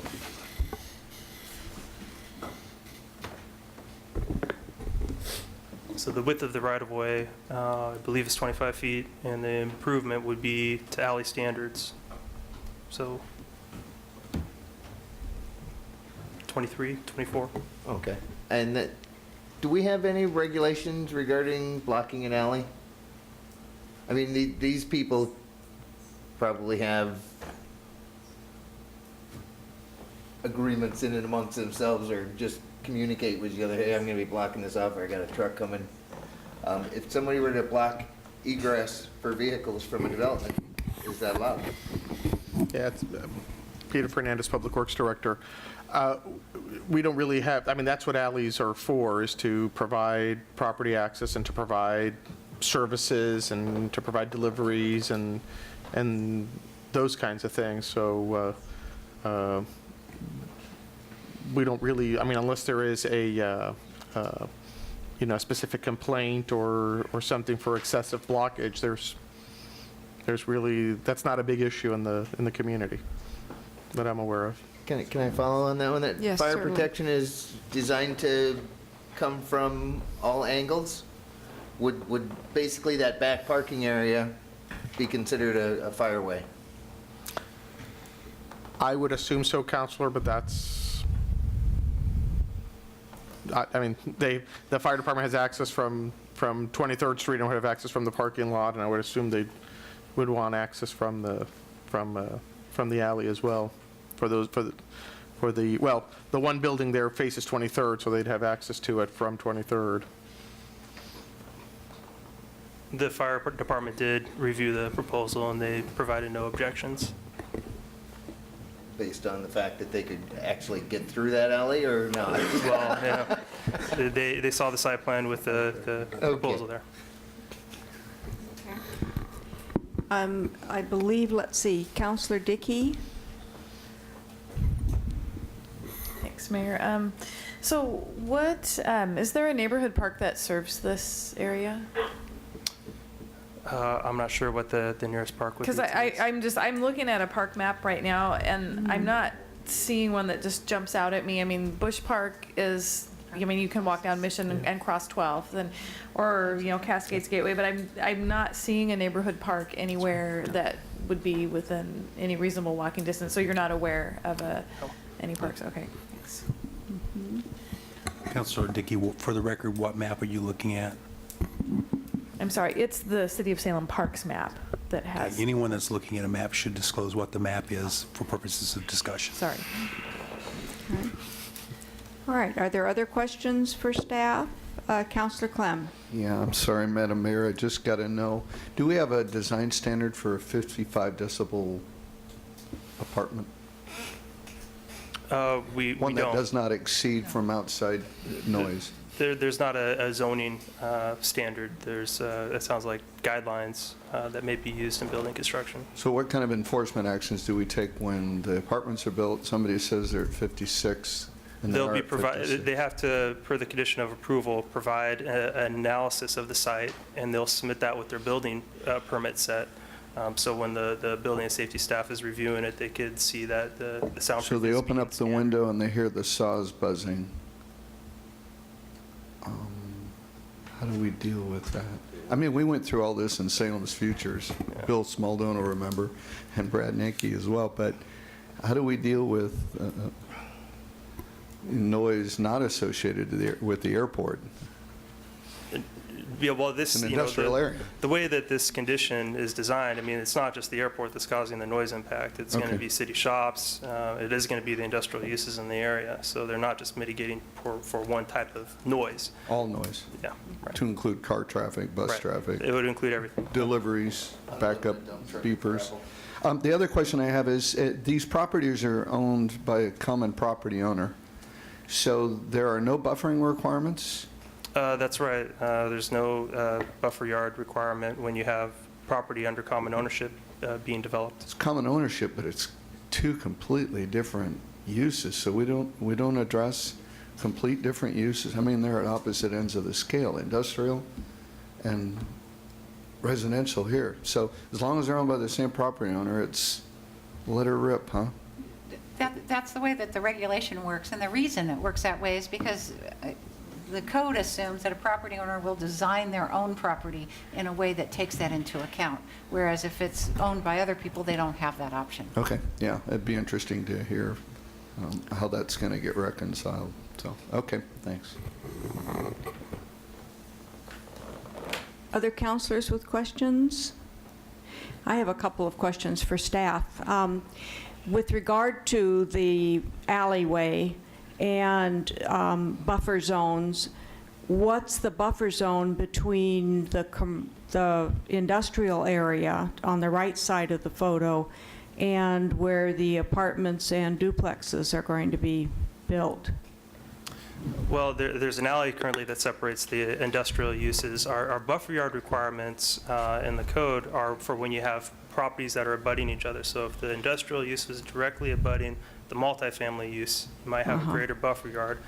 Because the alley is there, it makes it a little different. Okay, but it sounds to me like the alleyway is actually almost a necessary adjunct to the businesses that are conducted on the south side of the alleyway. I mean, I believe Peter Fernandez just described that the alleyway is intended for the type of deliveries for the adjacent businesses, so things can be loaded in and loaded out. To me, that doesn't sound like much of a buffer. It sounds like a very busy, a busy area. Okay, so I understand your answer. My second question for staff is it possible for us to show on the slide what would be on a map on an iPad where you could zoom in and out of the neighborhood and we could look at where the school that we think the children would go to is and what the route would be for people walking back and forth to school or to the playgrounds on the school, since we don't seem to have a park nearby? Yeah, let me. Can you do that? This is going to be the map I have. I'm kind of limited on what I can show you here. This is going to be at the greatest extent. We did have another staff member do a review of both as the crow fly distances to the schools and driving distances. So for Bush Elementary from the property, we have an as the crow fly distance of 0.87 miles and a driving distance of 1.6 miles. To Leslie Middle School, we have an as the crow flies distance of 1.51 miles and a walking distance of 2.4 miles. And under the comments we received from the school district, the children attending those schools would be eligible for transportation. this location. Okay, but you can't show me where the street, if there is connectivity between the proposed project and the school. Mayor, I believe if we can just have a minute, we can bring up the city's website or the internet site and show from there. Oh, that would be great. Okay. Thank you. I appreciate that. Yes. Yeah. I'm thinking about the size of this apartment complex and the numbers of units, and it's described as multifamily, which obviously it would be multifamily, and when I think of families, I think of children. And I'm wondering how the children are going to be, living their lives on that spot, and how they're going to access the things that children naturally and in the course of their lives are accessing. Okay, can you see Bush Elementary is identified there at that A, and the route, it looks like, would be from 14th to Mission to 23rd. The subject property is over here.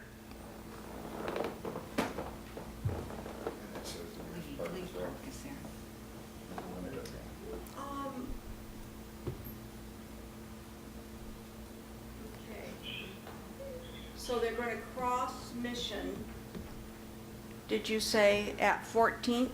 The children that would be living in the apartments would be eligible for transportation from the school, so they would send a bus to pick up children. But if they weren't riding the bus, Yeah. they would walk Yeah. from the complex down Mission, but they'll have to cross Mission in any event to get to that school. That's right, yes. We think that's the school that they would go to? Up to 21st Uh-huh. and then the back way on Mel. I see. Do they have school crossing guards? Does anyone know? On Mission? No. It's Mission. No. We don't have crossing No. guards on Mission. Mayor, if I may, there's a signal at 22nd, there's a signal at 17th, and then there is kind of a tortured route that gets you, 14th actually goes underneath Mission, so you could actually walk out onto Mission and then walk back into that neighborhood where the old Thriftway was to 14th, and then that actually you can walk underneath and it gets you to the front of the school. So theoretically, if you were walking to the school, you would never have to cross Mission. I see, okay. So, but you'd have to get onto Mission and then get off of it again for kind of that one block in front of the Hyundai dealer, and then get to 14th and then go underneath 14th, and that would get you to the school. Okay, I So- do, yeah, thanks for refreshing my memory. I do remember that area, okay. All right, thank you. Are there other questions of staff? Counselor Nanki? Thank you, Madam Mayor. Follow on to your previous question regarding buffer yards.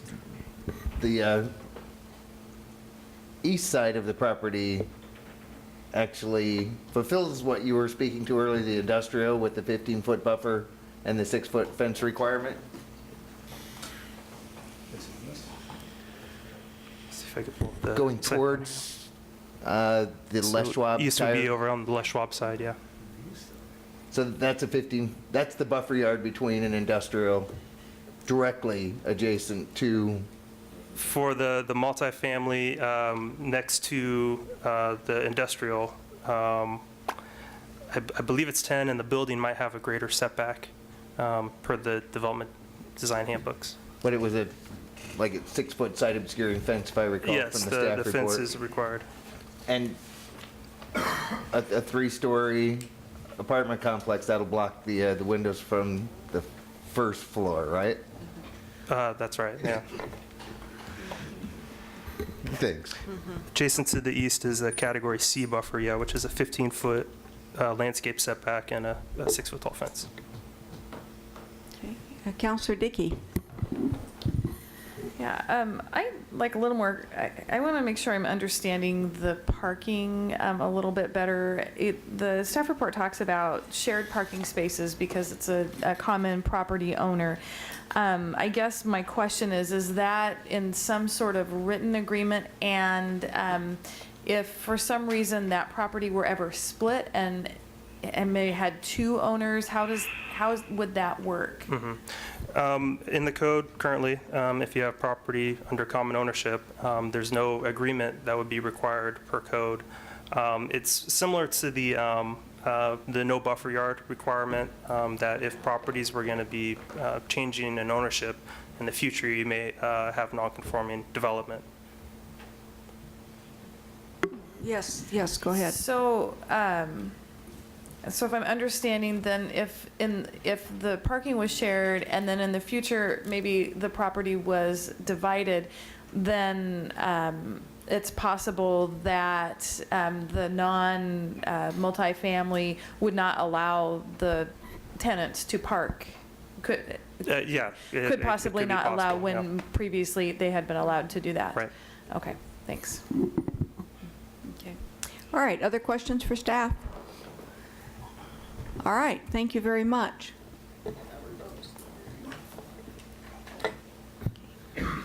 I will now have time for rebuttal. And you have 7 minutes. Okay, so I will try and address as many things as were on here. The parking issue that was brought up the most recent, the shared parking agreements are already in place and already recorded with the county. So even if any part of this development was ever sold off, the shared parking agreements would have to stay in place because they're already recorded and taken care of.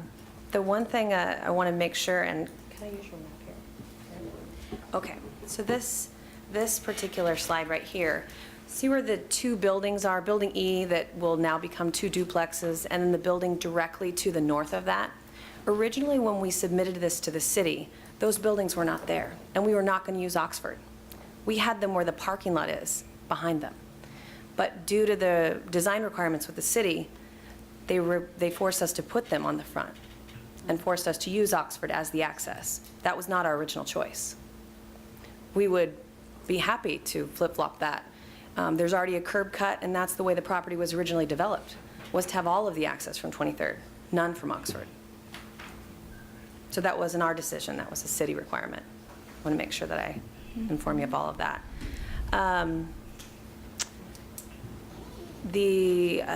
As far as there is no parking on 23rd on our section, that this is all going to be, it's all no parking. There's no parking signs on that section of 23rd, so there will be no street parking.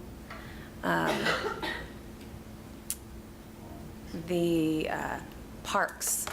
There is other parks in the area that are not necessarily sitting parks. Walling Pond is a park, but it's a private park, open to the public. That is a park that you wouldn't have to cross Mission Street and you can walk to. That would be one thing that I wanted to make sure and bring up, because there are other. We're also going to provide our own green space. Like we had said, there's 38% of this property that will have a park-like setting. We're leaving the oak trees there.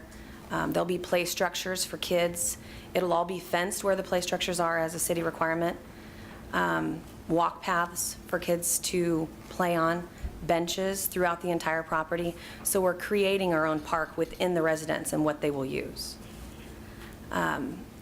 The kids that are going to be going to the schools, they're already from this area bused to the schools now, so the kids will use that transportation that is currently in place.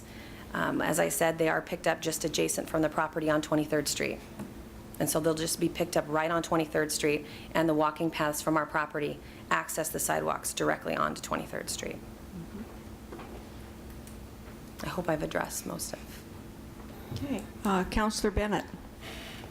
I am not familiar with all the instruments you might have filed, okay? Could you talk about what it is you filed with the county that guarantees upon sale there would be parking, that this is perpetually attached to that piece of property? You bet. They're called shared parking agreements. Developers use them when you're splitting up a property and doing a subdivision. And so it just says that any given time, the points that are put in place, that necessary parking, and it's very specific, within the property will be shared amongst these properties, no matter who the owner is and who buys them. Also, the accesses are shared. the maintenance and repairs are shared. And it's all specifically stated in those agreements. They're quite extensive. They're recorded basically like an easement, and they'll always follow the property.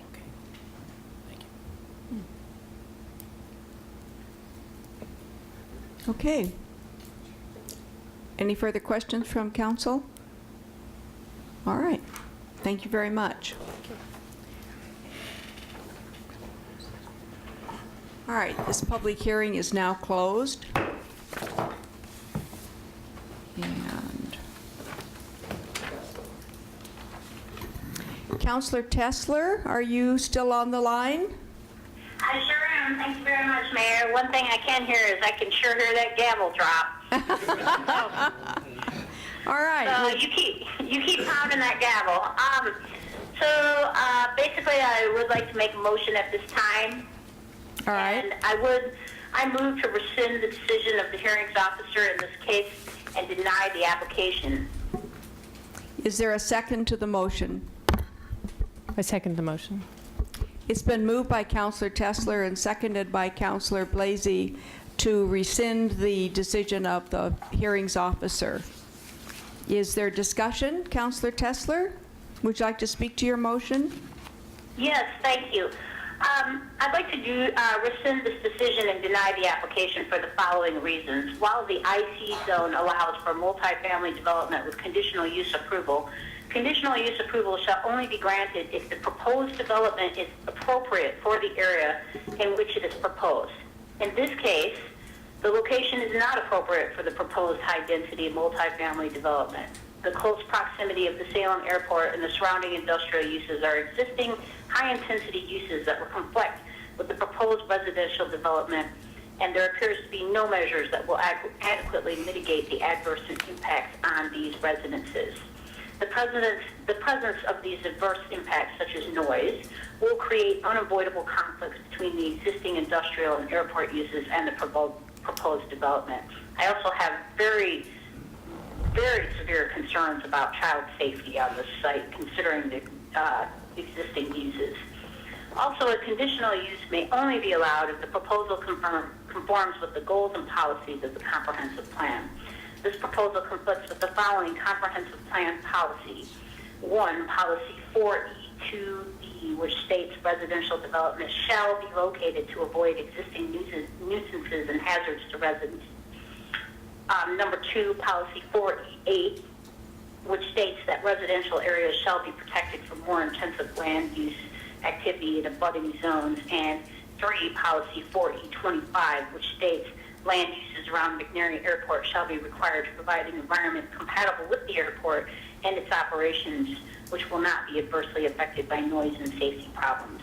The existing industrial developments near the site, as well as Salem Municipal Airport, present potential nuisance and hazard issues for future residents in the site. So I'd also like to add that this property is located in a floodplain, which is very concerning.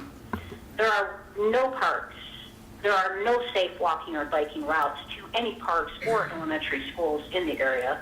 There is no grocery store close to this development within walking distance. There seems to be limited parking. The parking is not clear and not understood. This development is in an area which is very noisy, that has a lot of traffic, which has a lot of industrial use. And when you sit and look at the global impact of this development in this area, it just seems an inappropriate use for so many reasons.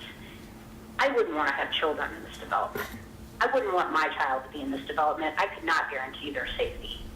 And I don't think anybody else really would either. And the last point I'd just like to leave you with is that I am not against multifamily. And we need good multifamily in our city.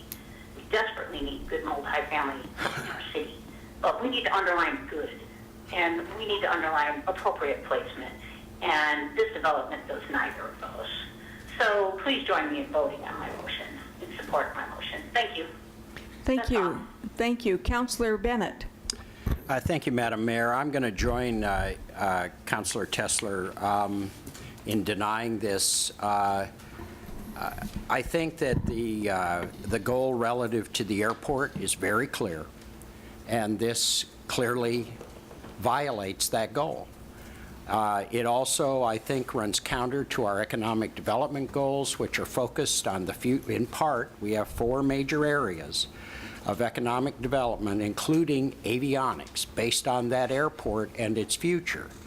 And I don't know, maybe it's just because of the neighborhood that I live in or the ward I represent, but the impact of the airport on long-term existing homes results in me getting a lot of contact. I know Councilor Tesler does.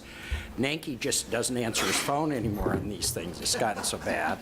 But to place 88 units, can you take us back to the picture as to where this is relative to the airport approach or takeoff?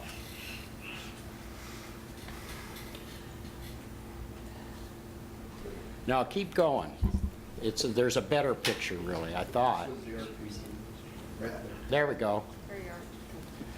That's not kind of on the edge or kind of outside of it. It is inside.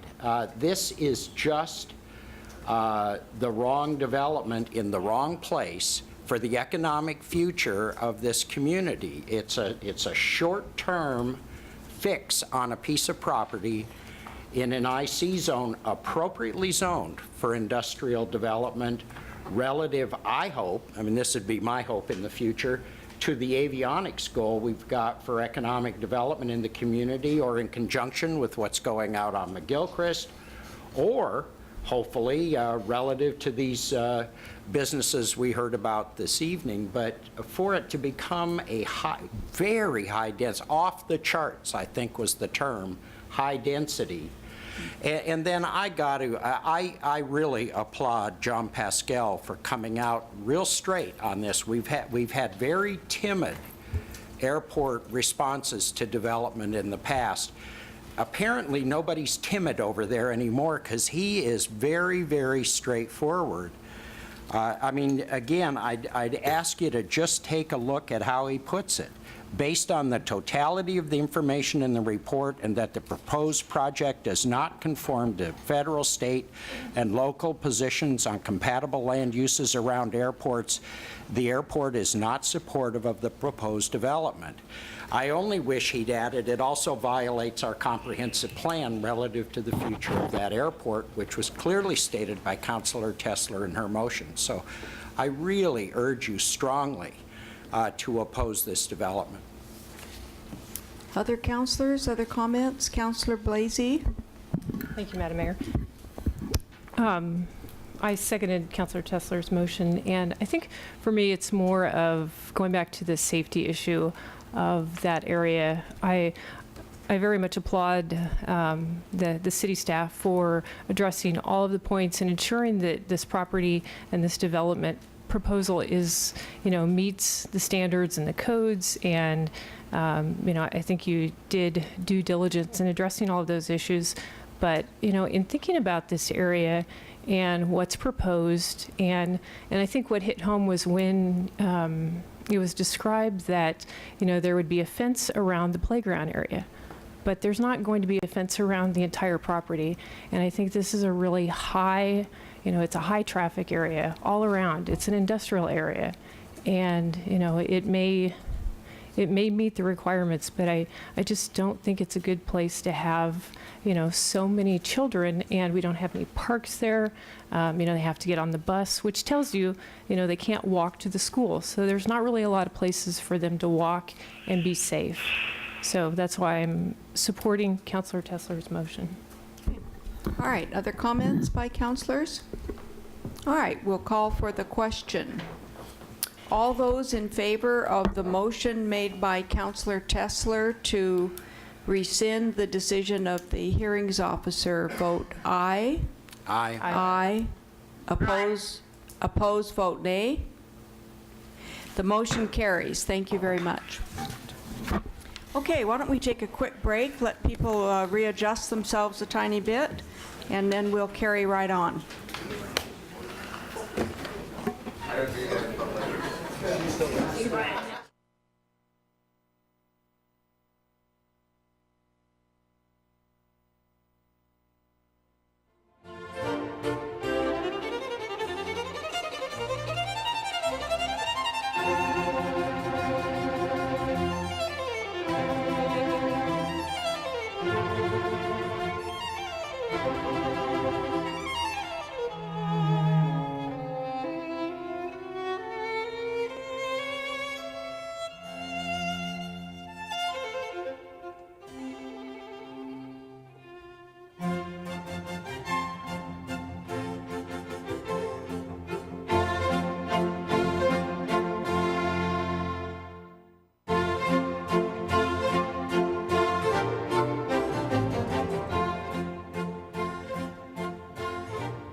Ogilvy, and I'm here tonight to present the staff report for Comp Plan Zone Change 12-05 for property located at 1313 Mill Street. I request that the entire record for the case, the staff report, and its attachments be entered into the official record. Earlier this year, the Willamette Heritage Center contacted city staff and inquired about constructing a new building on their site. Staff discovered that a museum is not a permitted use under the current zoning. Therefore, the Planning Commission initiated the requested change, and they held a public hearing on the issue on May 15th. This is a city-initiated comprehensive plan designation change from industrial and community services education to commercial, with a zone change from industrial commercial, industrial general, and general commercial to commercial retail. And here's a vicinity map of the subject property. You can see it's located on 12th Street and Mill Street across from Willamette University and just north of Amtrak. And it's bisected by the Mill Race and also by the train tracks. And this map shows the current comprehensive plan designation, and you can see there's commercial, multifamily, and community services education in the vicinity. And this is a zoning map, and you can see that it reflects the comp plan designations with public service, public education, commercial general, and multifamily in the area. As discussed in the staff report, the property is home to the Willamette Heritage Center at the Mill. The museum is centered on the Thomas K. Woolen Mill that was founded in 1889 and several historic homes that have been moved to the site. The property also includes a museum gift shop, bookbinder, yarn supply vendor, an antiques vendor, and a cafe. Additionally, facilities are used for open houses, exhibits, demonstrations, classes, and are available for rental by the public. And here's an aerial of the subject property. So in 1981, a conditional zone change was approved on the property from a public park zone to an industrial commercial zone.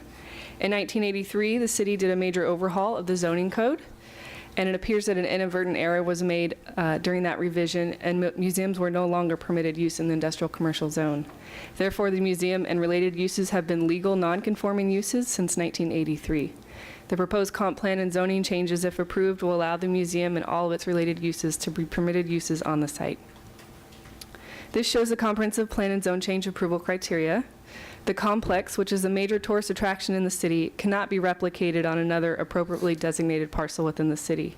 Changing the subject property's designation to commercial will be logical in that it will allow the long-standing use of the subject property to be a permitted use. The change will be harmonious in the surrounding area because the properties are not one designation, but a mixture of designations that reflect the historic use of the properties and the vibrant nature of the central Salem area. Based on these factors, the Planning Commission recommended that the City Council approve the requested comprehensive land change and zone change. Thank you very much. Thank you. And I believe here to speak tonight is Peter Booth, the applicant.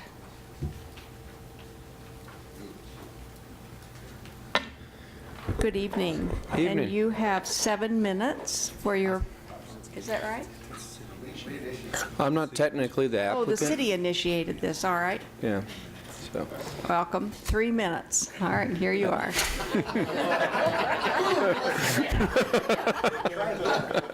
What are you?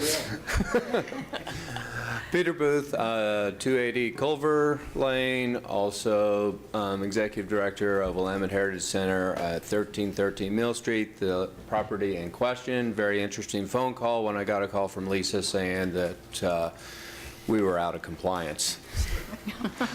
The Willamette Heritage Center at the Mill is a recent merger between Mission Mill Museum and Marion County Historical Society. Out of that merger, we expanded our mission, expanded our focus, and expanded our programming and exhibitry to address a larger subjects besides just the textile woolen mill and the historic homes that we have at our site, wanting to tell a broader story of our community. As we like to say it, we're telling the history of our community like it's never been told before.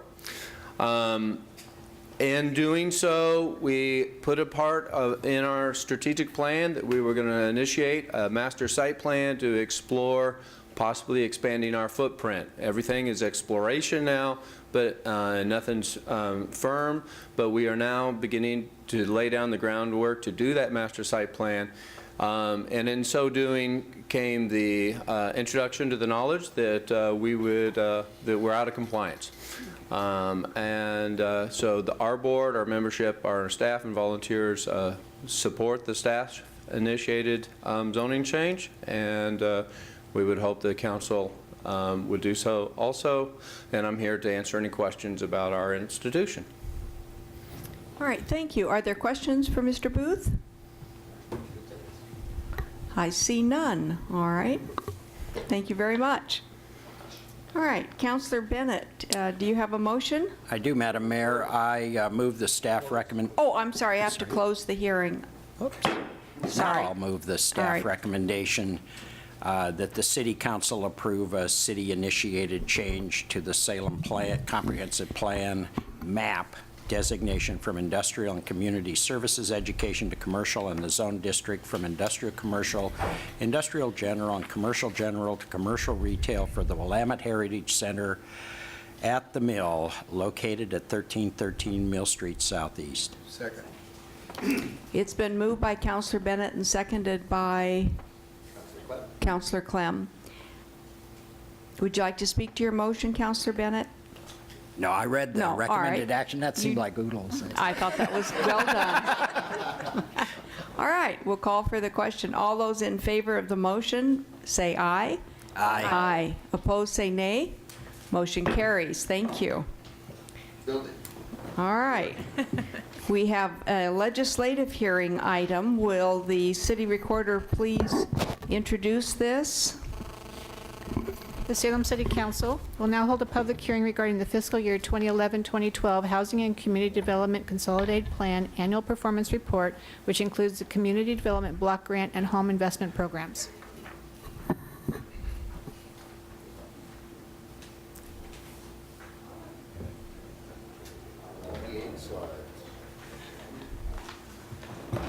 Thank you. We have a staff report.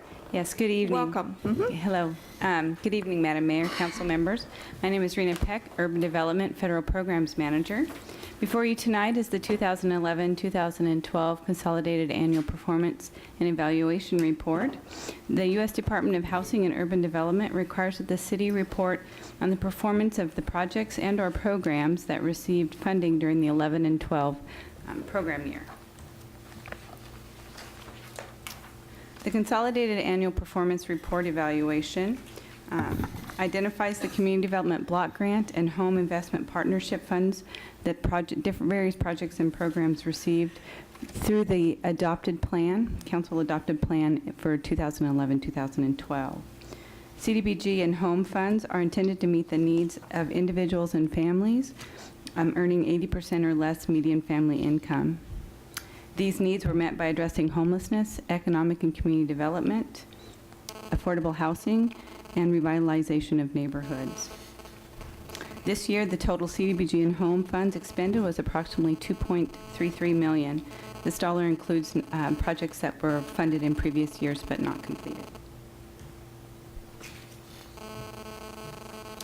HUD requires the City of Salem file a report within 45 days of the end of the fiscal year. This report provides feedback to HUD regarding how the city is meeting the goals outlined in the 2009-2013 Housing and Community Development 5-Year Consolidated Plan. The city is in year 3 of the 5-year plan, and as you can see from the last 2 slides, the city is on track to meet and/or exceed the projected goals. Here's some examples of some projects that were completed in this last year. The Single Family Rehabilitation Program, which is identified in the top part of the slide, provided up to $40,000 to families that are below 80% median family income. These funds were used to bring homes up to safe sanitary conditions, which would include roofs, stabilizing heating systems, ADA accessibility, plumbing, and electricity. The lower project is the Statesman Village, used home funds to construct an affordable housing complex through the partnership with Catholic Community Services. The project consists of 12 affordable units, which include ADA accessibility and a forever community home.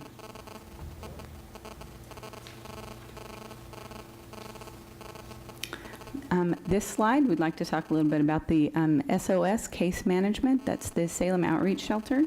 They provided case management services to 10+ homeless families. Salem Interfaith Hospitality Network collaborates with local churches to provide a safe place for families to get a hot meal, homeless families to get a hot meal and to sleep. And then during the day, the Salem Interfaith Hospitality Network maintains a day shelter that helps parents find employment and/or stable housing.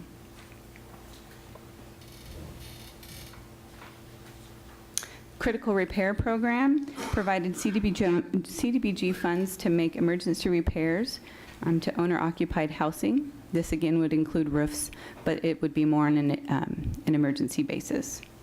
The YMCA pool renovation removed hazardous materials in order to provide a safe environment for low-income families and their children to participate in various programs.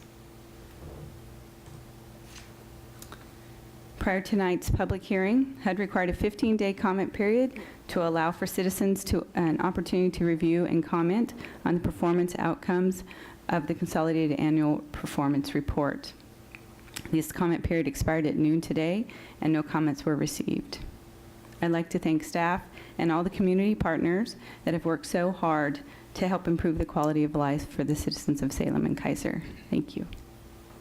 Thank you very much. It's heartening for me to hear a report like this and to know, having visited many of those sites, just how crucially important the work is that we're doing with the homeless population and certainly with more affordable housing. And thank you for the efforts you're doing. Thank you. Okay, now we have no one signed up to speak. Do we close the hearing at this point then? With no one signed up to speak, I will close the hearing.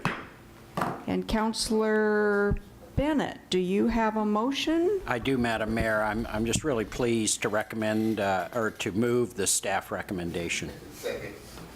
It's been moved by Councillor Bennett and seconded by Councillor Nanke to move the staff recommendation. All those in favor say aye. Aye. Opposed, say nay. Motion carries. Thank you.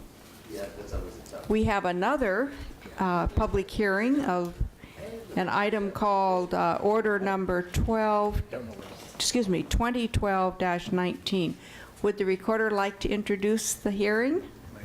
Oh, yes? We just need to have a motion to adopt the orders. Oh, indeed. We don't have to actually, oh, all right. Then we just need a motion. And Councillor Nanke, would you like to make that motion? I'm with you. Oh. Blasey will take it.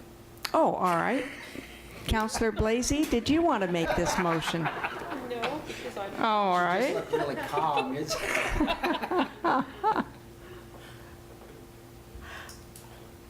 the staff recommendation. Okay. Let's do that. Madam Mayor, I move the staff recommendation. All right. Is there a second? Second. All right. It's been moved by Councillor Nanke and seconded by Councillor Dickey to move the staff recommendation. Is there discussion? All right. Call for the question. All those in favor say aye. Aye. Opposed say nay. Nay. All right. The nays were Nanke and Bennett. All right. The ayes have it. Motion carries. And the next item is E. Would the recorder please introduce, or do we need to? Same thing? All right. We don't need to introduce this one. And this would actually come from Councillor Clausen. It's in his ward, but in his absence, I believe Councillor Bennett is prepared to make a motion. Yes, Madam Mayor, I move the staff recommendation. Second. It's been moved by Councillor Bennett and seconded by Councillor Nanke to move the staff recommendation. Is there discussion? All right, seeing none, we'll call for the question. All those in favor say aye. Aye. Aye. Opposed, say nay. Motion carries. Thank you. We have no special orders of business and no unfinished business. Please just be alert in your council packet and on the website are information reports for upcoming issues and items. And I see the SEDCOR annual report is in the packet as well. Do councilors have any questions on any of the information reports? Councillor Bennett. Yes, if I may, since Ray's still here, appreciate it. I did want to ask about, could you talk a little bit about kind of what happened and where we go from here on the deluxe ice cream? It's in my ward, and it's, you know it better than I do. It's almost 100 employees. It really has been a mainstay in that neighborhood, and I wonder if you could talk a little about that to the extent you can. Certainly. Madam Mayor, Council, my name is Raymond Burstead. I'm the president of the Strategic Economic Development Corporation, SEDCOR. We've been highly involved in the deluxe problems and in some solutions that we see that are that may be on the horizon for that project. We're dealing daily with Foster Farms, with the Ostrin family, with their attorneys, with all the parties involved in that situation out there. And I can't disclose what specifically is going on at this point, but I'm very encouraged, not only with the city staff and what they're doing to assist in this project. I believe John Wells could speak to this as well. I'm feeling very good about the progress we're making on this right now. Great. Thank you very much. Absolutely. Thank you. Were there other questions for Mr. Burstead on that issue? No, all right. Thank you very much. Thank you, Mayor. We have first readings of some ordinances. Would the recorder please introduce the first one, 8.1A? Ordinance Bill Number 2212 relating to the Airport Division, Airport Manager, amending SRC 2.525. Councillor Bennett? I move the staff recommendation. It's been moved by Councillor Bennett and seconded by Councillor Nanki to move the staff recommendation. All those in favor say aye. Aye. Opposed say nay. Motion carries. Thank you. And would the recorder please introduce the second ordinance bill? Ordinance Bill Number 2412 relating to wildlife management, amending SRC 95.160. My turn. Councillor Bennett? I'm not going to read this one, but I'm going to move staff recommendation. It's been moved by Councillor Bennett and seconded by Councillor Nanki to move staff recommendation. Is there discussion? All those in favor say aye. Aye. Opposed say nay. Motion carries. Thank you. We have no items for second reading.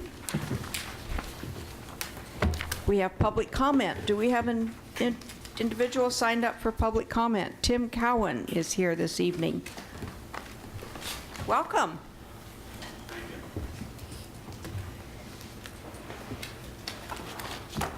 Once again, you're receiving the prize for patience.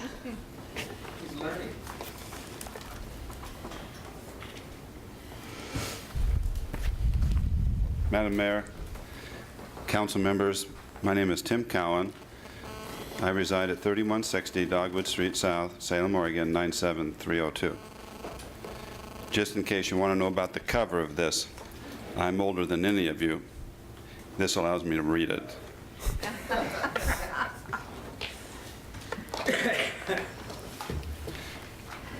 After my last, I'll wait for a second.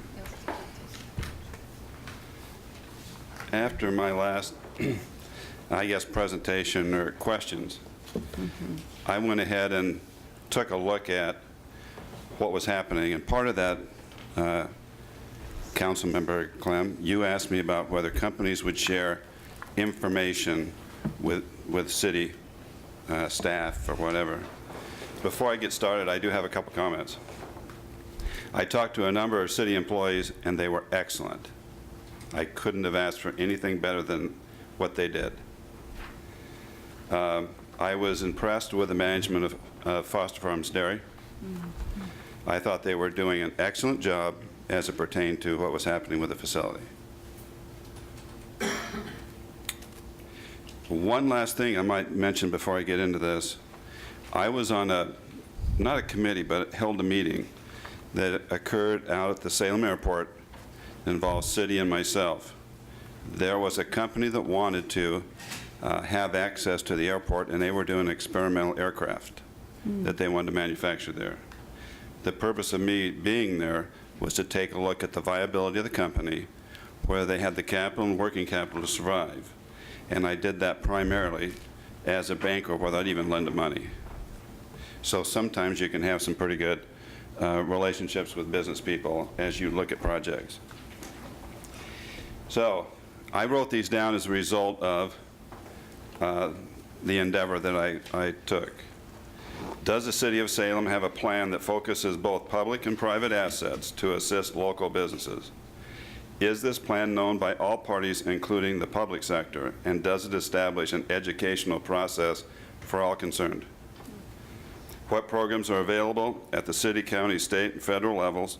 How is the public informed of the city's plan and how to access these various programs?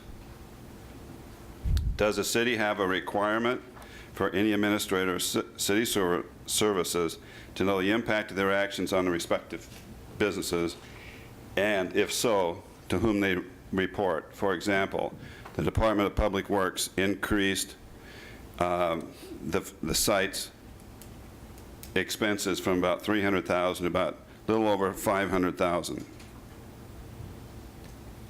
Is there a process to engage private service providers such as banks to opportunities for supporting local businesses Does the city plan call for coordinating these various resources? Now, I forgot what the flashing light, which one I use. That means your time is up. Oh, okay. All right. Thank you very much. Councilors, do you have questions for Mr. Cowan? All right.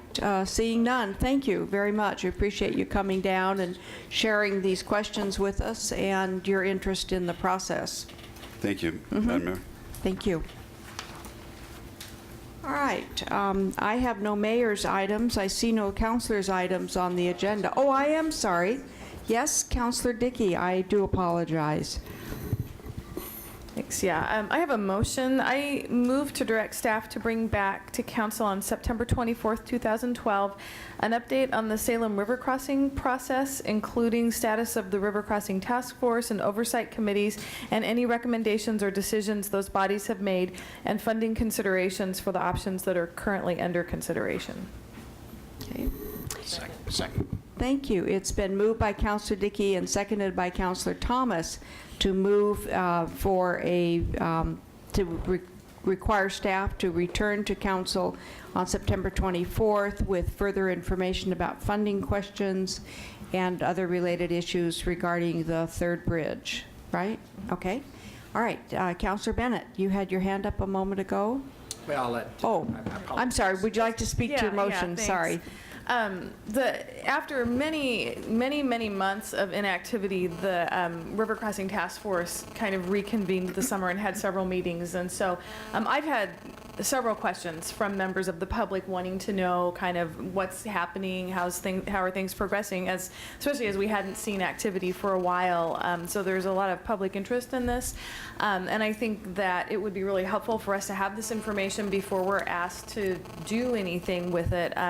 Just getting this update, I think, would be pretty helpful. I know that the River Crossing Task Force met several times this summer. They're finished. The Oversight Committee met last week. I don't even know what the outcome of that was, and so I just thought it would be really helpful to have that. I've been getting a lot of requests from the public, and part of my ward is affected by several of the options under consideration, and so I think that's probably why I get a lot of questions from my constituents. So I thought this would be helpful. Okay, thank you. And Councilor Bennett. Yes, I support the motion.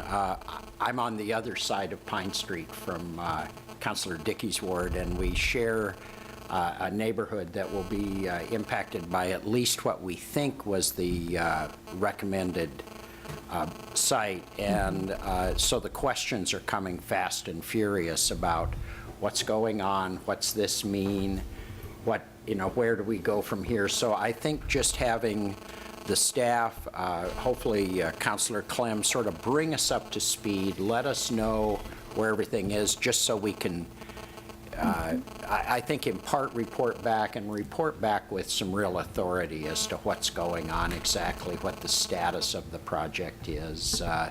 There's certainly been editorial comment. There have been, I get several emails a week about it. So it would just be very helpful. Okay, thank you. Councilor Clem. Yes, I too support the motion.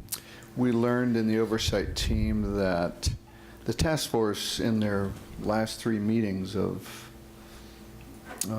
this year really delved into a lot of the questions we had, and so we asked for additional information. And as this body in the October-November timeframe would have seen a public hearing or the Salem River crossing details come up anyway, it just sort of made sense that there's nothing wrong with an advanced report so that we can respond to what's been recommended, and we can all be just that much smarter, because it gets pretty complex. Impact on neighborhoods, what's visual pollution in terms of any improvements that are made, but really what's the net impact of how it moves cars and buses and people and pedestrians a lot better. One of the items that we brought up was anytime you make a major highway improvement, what do you do to the pedestrians and the bikes a mile away? I mean, you turn the parkway into something you just can't even run across.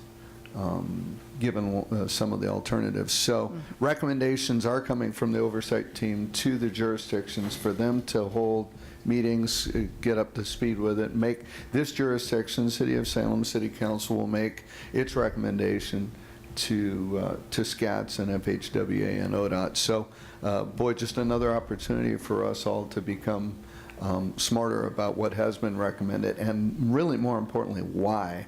I think the motion makes sense with just giving us more opportunity for more information. It's going to be critical for us in about 3 months from now. So I welcome the opportunity for all of us to understand it intelligently. So. Great, all right. I have a question, probably for Councilor Clem and also for Councilor Dickey. Do you think that perhaps the best format, can you suggest a format for us to receive that information and be able to have a discussion about it, and how we might best do that? Councilor Clem? Yeah, I think I know Julie Warnicki in the Public Works Department well understands the kind of additional information that's been asked for to date. And I think before we have a public hearing, that we have the information. So whether that's in a work session or a report, I think either one would be appropriate. But there was additional information asked for at the oversight team level to better understand all of the alternatives. So certainly one alternative is being recommended for us to study, but everybody involved to date, to include members of the oversight team, Warren was on it, I think we deserve a shot at knowing all the information. So whether that's in a work session or a report. Councilor Dickey? Yeah, my intention actually is that this would come to a council meeting, because we're getting questions from the public.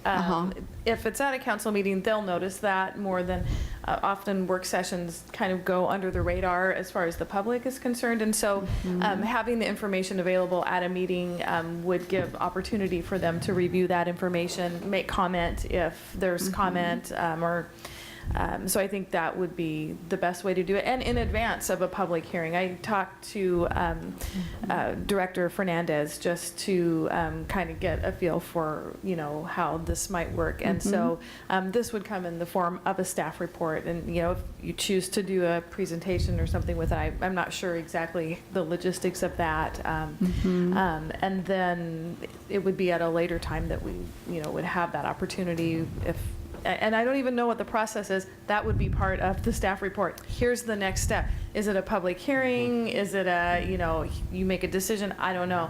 And so hopefully we would get that information as part of the staff report.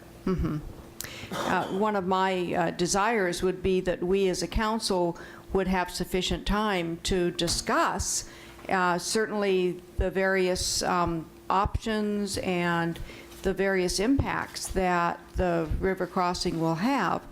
And my one concern is that if we receive it as a report during a council meeting, many council meetings are pretty well packed with issues, and I'm wondering if there's a way, perhaps it would be another work session, but a work session where we would have received the information from staff ahead of time, and where we could really concentrate on that.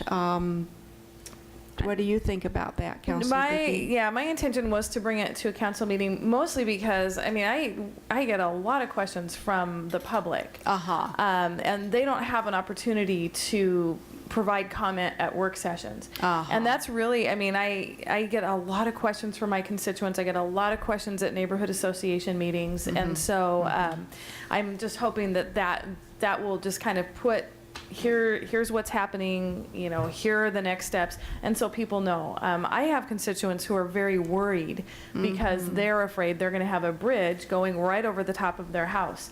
I don't know what the status of this is. I don't know what kinds of recommendations or considerations have been made, and I don't know how that affects those people. And so I think that putting that out on the table for people to see could ease their concern or help them understand better what direction we're going with this.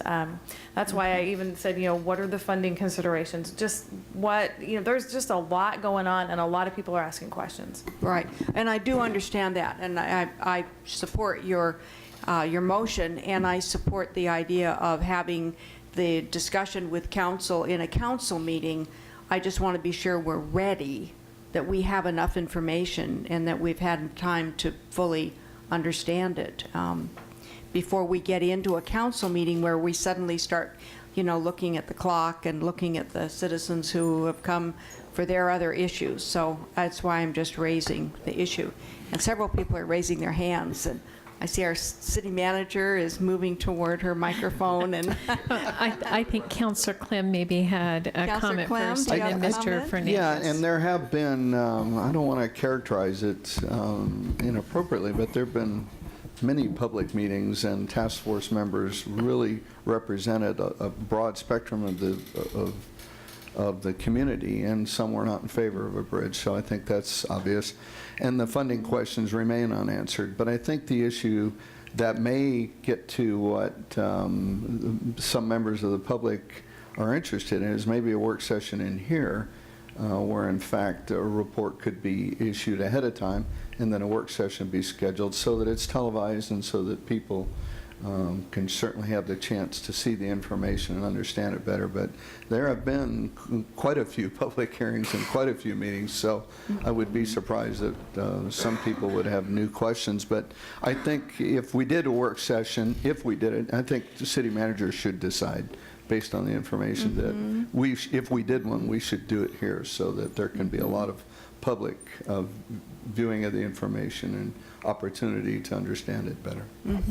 Councilor Bennett. Thank you, Madam Mayor. I want to second what Councilor Dickey's saying about the public concern in the affected neighborhood.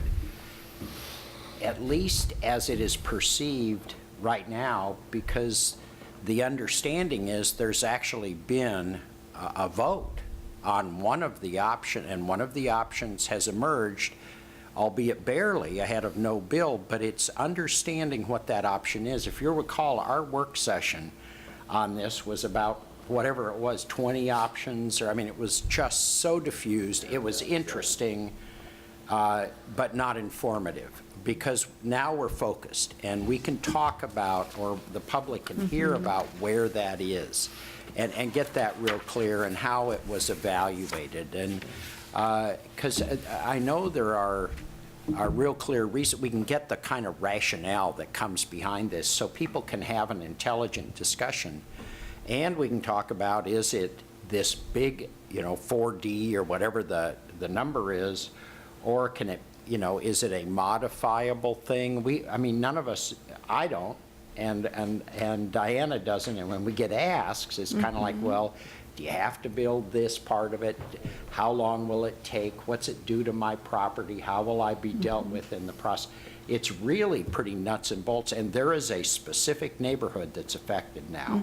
This isn't no longer theoretical. There is one neighborhood that's going to bear the brunt of the impacts, and in terms of potential negativity, and that's what I think, at least from that neighborhood, they want to understand. And then I certainly hear it in West Salem as well. What's going on exactly? So, but I represent a different, I represent closer to the river in West Salem, and I hear about it from them. What's going on? Who's, is it Hope? Is it, there's all these different questions. So I just think it'd be helpful. I just think it'd be real helpful. Let's see, who had their hand up? Councilor Blasey? And then Mr. Fernandez would like to. Oh, thank you. All right. No, please, Counselor, you go ahead. Okay. Sorry. Councilor Blasey, and then we'll go to of course. Peter Fernandez. I agree, but I think, and I understand, Mayor, what you're saying, and I support that. I would like to have an opportunity for us to hear the information, to discuss it and ask questions, but in a setting where we're not spending the majority of the evening listening to public comment. I would like for us to be able to ask questions and get a better understanding first before we move to that. Mr. Fernandez. Thank you, Mayor. Councilor Dickey's motion is very timely. We were, in fact, I think Councilor Dickey sent me an email Wednesday afternoon, Thursday afternoon, or just a few hours before I had been visiting with Julie Warnicke precisely about how we were going to present this to the council. So it was very timely, and we were discussing, you know, do we bring a report? Do we do small meetings? You know, at some point, the time has come to do a public hearing. I don't suggest that it be September 24th, but if you look at the timeline that Julie always has, we're now to the big blob that says local governments make a decision. So I really, first of all, appreciate how patient the council has been. You know, we've asked you to be patient, let's follow the process, let's be good about it. The council really has been terrific about being careful, but now it's our turn. You know, now it's your turn to listen to the public. So I think when we bring that staff report, we'll have all the information that the council desires, and we'll have a little time to strategize and include in that staff report a strategy of how we get you more information, how we allow our citizens to come and visit with you with the information, and then give you some strategies of how to move forward. One of the key things here is that regardless of what this council decides, we then have to work together with the Polk County Commission, the Marion County Commission, the City of Kaiser Council, to really come to consensus as to what we want to move forward. So we want to provide you with some strategies as to what you might want to consider voting on and what direction you might want to give the staff and give your representatives on SCATs, or if you want to form a different group to go and visit with and liaise with the other elected officials, so that we can come to consensus if we want to move forward on this project, so we can come to consensus on what we want to move forward to. It's been very complicated. It's really narrowed down, so we can now have some very specific discussions, as Councilor Bennett says. So all of that is coming, and I promise you that not only will you have information, but we will be scheduling a public hearing, because it's, you know, the time has come. So thank you. Councilor Nanke. Thank you, Madam Mayor. Yeah, in our last work session on that, we had actually identified, you know, next steps. And that public hearing was identified in September, October already? Yeah, it's coming. You're right. That's right. So I'm just concerned if we have a staff report come in, because then you get the public to a public hearing before the public hearing. And unless you actually in that staff report say, we'll have a public hearing, here's kind of some of the information, but then people would still come down and talk about it. So I'd actually be more in favor of small council meetings in the interim, and just pick the date and put it out there for folks so they can actually, and if we can actually release the report a little early as a future report, I think that would benefit the public, to where they have a good chance to read through it rather than, you know, getting it on a Friday, Saturday, Sunday, and then that gives them time to go through it and even communicate electronically or in writing. Could you clarify for me what you meant by the council smaller sessions? Oh, just small group, speaking with city staff to get an update on what happened, so that we know, so that we can transfer that information to the citizens who are requesting it of us in the interim between now and the public hearing.